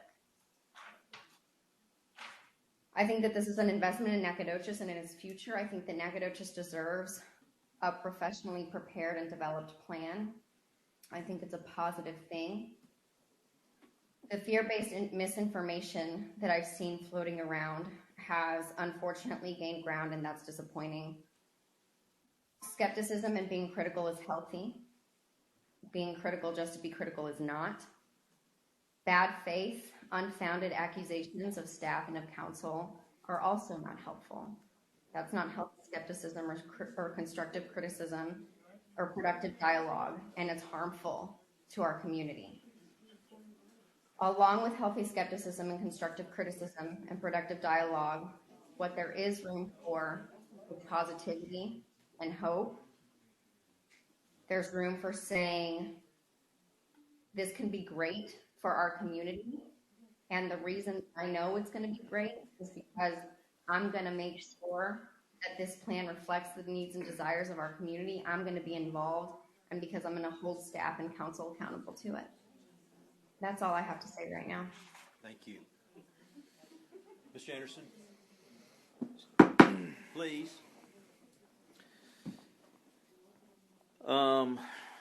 Where to start? Ms. Fisher covered several points that I wanted to cover. One of which is the fact that a lot of the opposition to these plans was born from narratives that were created by misinformation early on in the process. Could you give him the respect that you had while you were speaking, please? There have been a lot of innuendos and statements that I have seen on social media that I have heard from people face to face that are absolutely not true. There was never any effort to hide this process. There was never any effort to avoid the inclusion of the public in this process. In fact, I would say that Mr. Comisaris and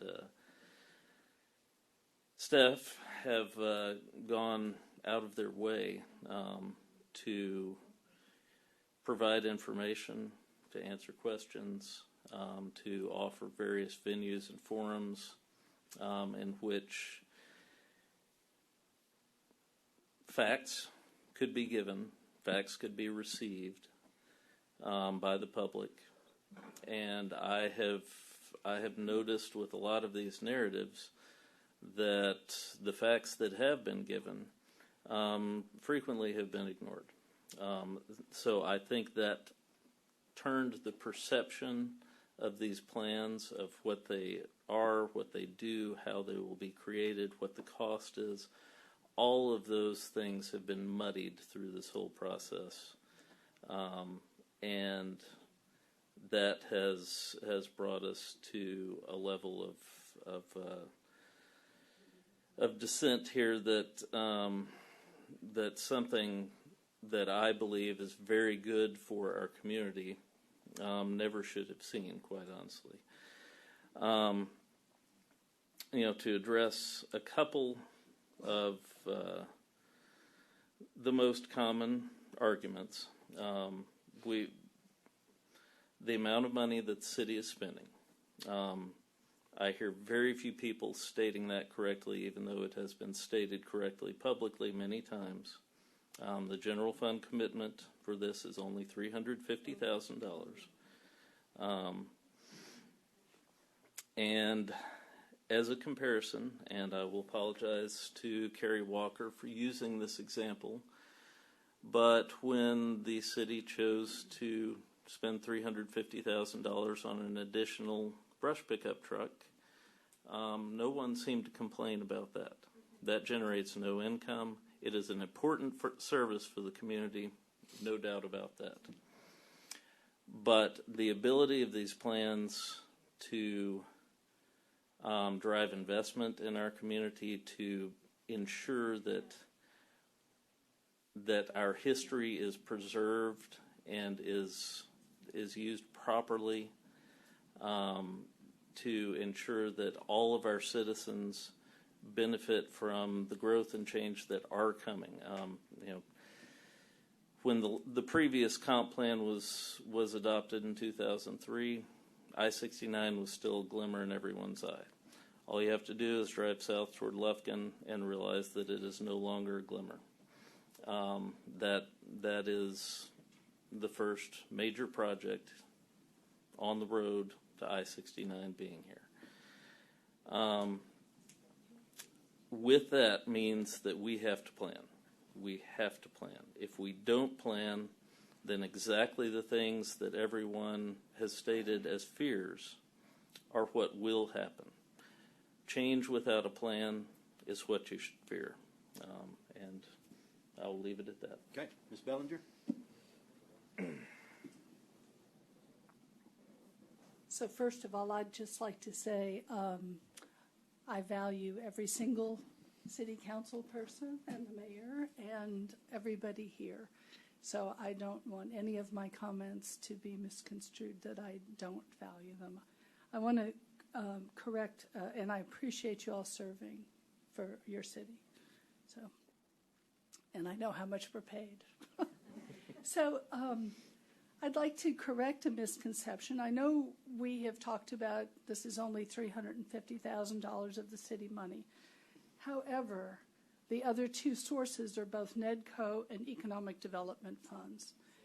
And every year we provide NEDCO with $125,000. And that is not to do a comprehensive plan. That is actually to attract new businesses to the city.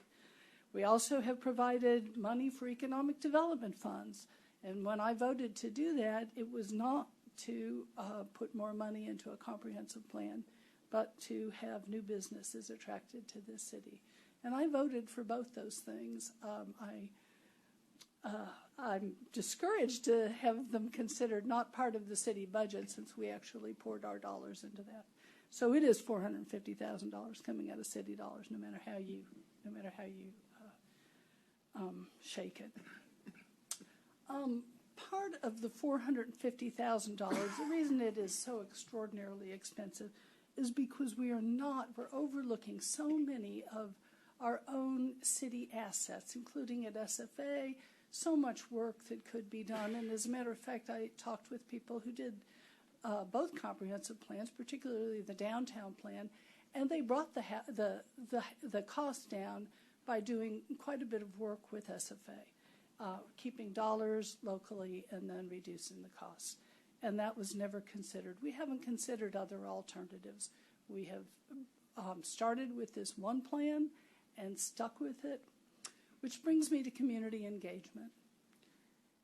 That's not community engagement, to stand and have an open forum where so many people have questions and really, sorry about that, and really are not pleased with the direction, and to ignore it just because we stood in front of people doesn't mean that's engagement.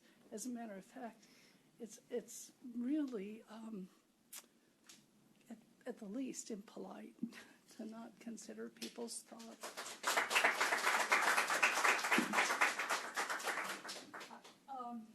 I'd also like to put one thing out in the open. We have been given a capital improvements budget requests for hundreds of millions of dollars. And as a matter of fact, our priority one needs, the city has told us priority one needs are ones that we have to address immediately, or failure may occur, possible regulatory safety issues. These are immediate. And we've been told we absolutely have to spend $2 million this coming year just on water lines. And that's $2 million we don't have. We're going to have to borrow it. We're going to have to raise utility rates, and while inflation is going on, and we're going to have to raise all of this, and we don't have the funds even to keep up with our current needs. So to say we have that money is wrong. We're borrowing money for the roads and utilities, and we have money for this. That's not true. We're actually borrowing this money. Any way you look at it, we don't have this money. So I think given this and our serious needs for capital improvements, don't we have the responsibility to scrutinize all of our costs and lower them, if at all possible? I really believe we have to take a second look and think about ways, in creative ways, that we can work with our committees, but to lower this cost, do some of the work, keep our dollars locally, especially since we have to keep boiling our water just to keep it safe. So my background is in contract services. I came here 1,000 years ago and directed contract services for the state of Texas for a 33-county region. As not only a contract manager, but director of contract services, I just find the performance parameters they're just not there. All they have to do is, give some pages, and there's nothing about quality. We don't even have deadlines attached to when things are due. And they're not outcome-based. Even the whole RFQ wasn't outcome-based. I mean, to judge people just on their creativity and on it's just way too loose for me. So I'm just going to wrap this up. I have several things I could say, but I think so many of you have said them much better than I am saying them. We have to listen to people. If we don't listen to people, their voices are just going to get louder. And it's going to have real consequences for our city.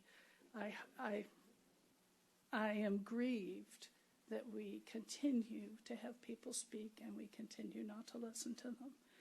So we're being asked, the people here have never said they don't want to do planning. Everybody wants to do planning.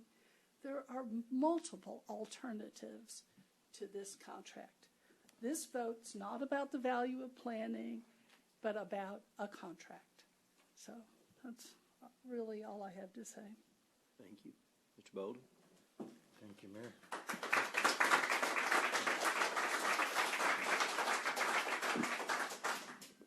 I just have really,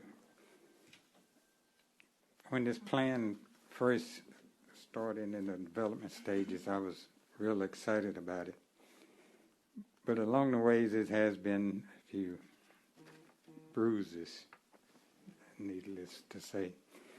But to be successful, you really do need a plan. And I think this is about time. As someone stated earlier, is this the right time to do the right thing? Yes, it is. And that is to go with a comprehensive plan. Each one of us individually have a vision, but I think this plan is a vision for overall city of Nacogdoches, and that's why I'm in favor of the plan. Mayor. Okay, thank you. Well, I'll tell you that I'm really torn. I've been strongly in favor of the plan most of the time. I hear what you're saying. I hear others saying, fortunately or unfortunately, a lot of those in favor are a little quieter, and they're not quite as vocal. And for whatever reason, that's kind of the way we've been. One thing I would like to clear up: I've had a couple of comments about my mom. Well, I'll assure you that my mom would be beaming if she could see me sitting in this chair. She would be happy with me, and no matter how I vote on spending $450,000, she would be proud of me, and she'd still be my mom. So, I mean, I'm sure each of you knew her, but you didn't know her like I did. So anyway, with all that said, I would offer, do we have a motion to consider AD?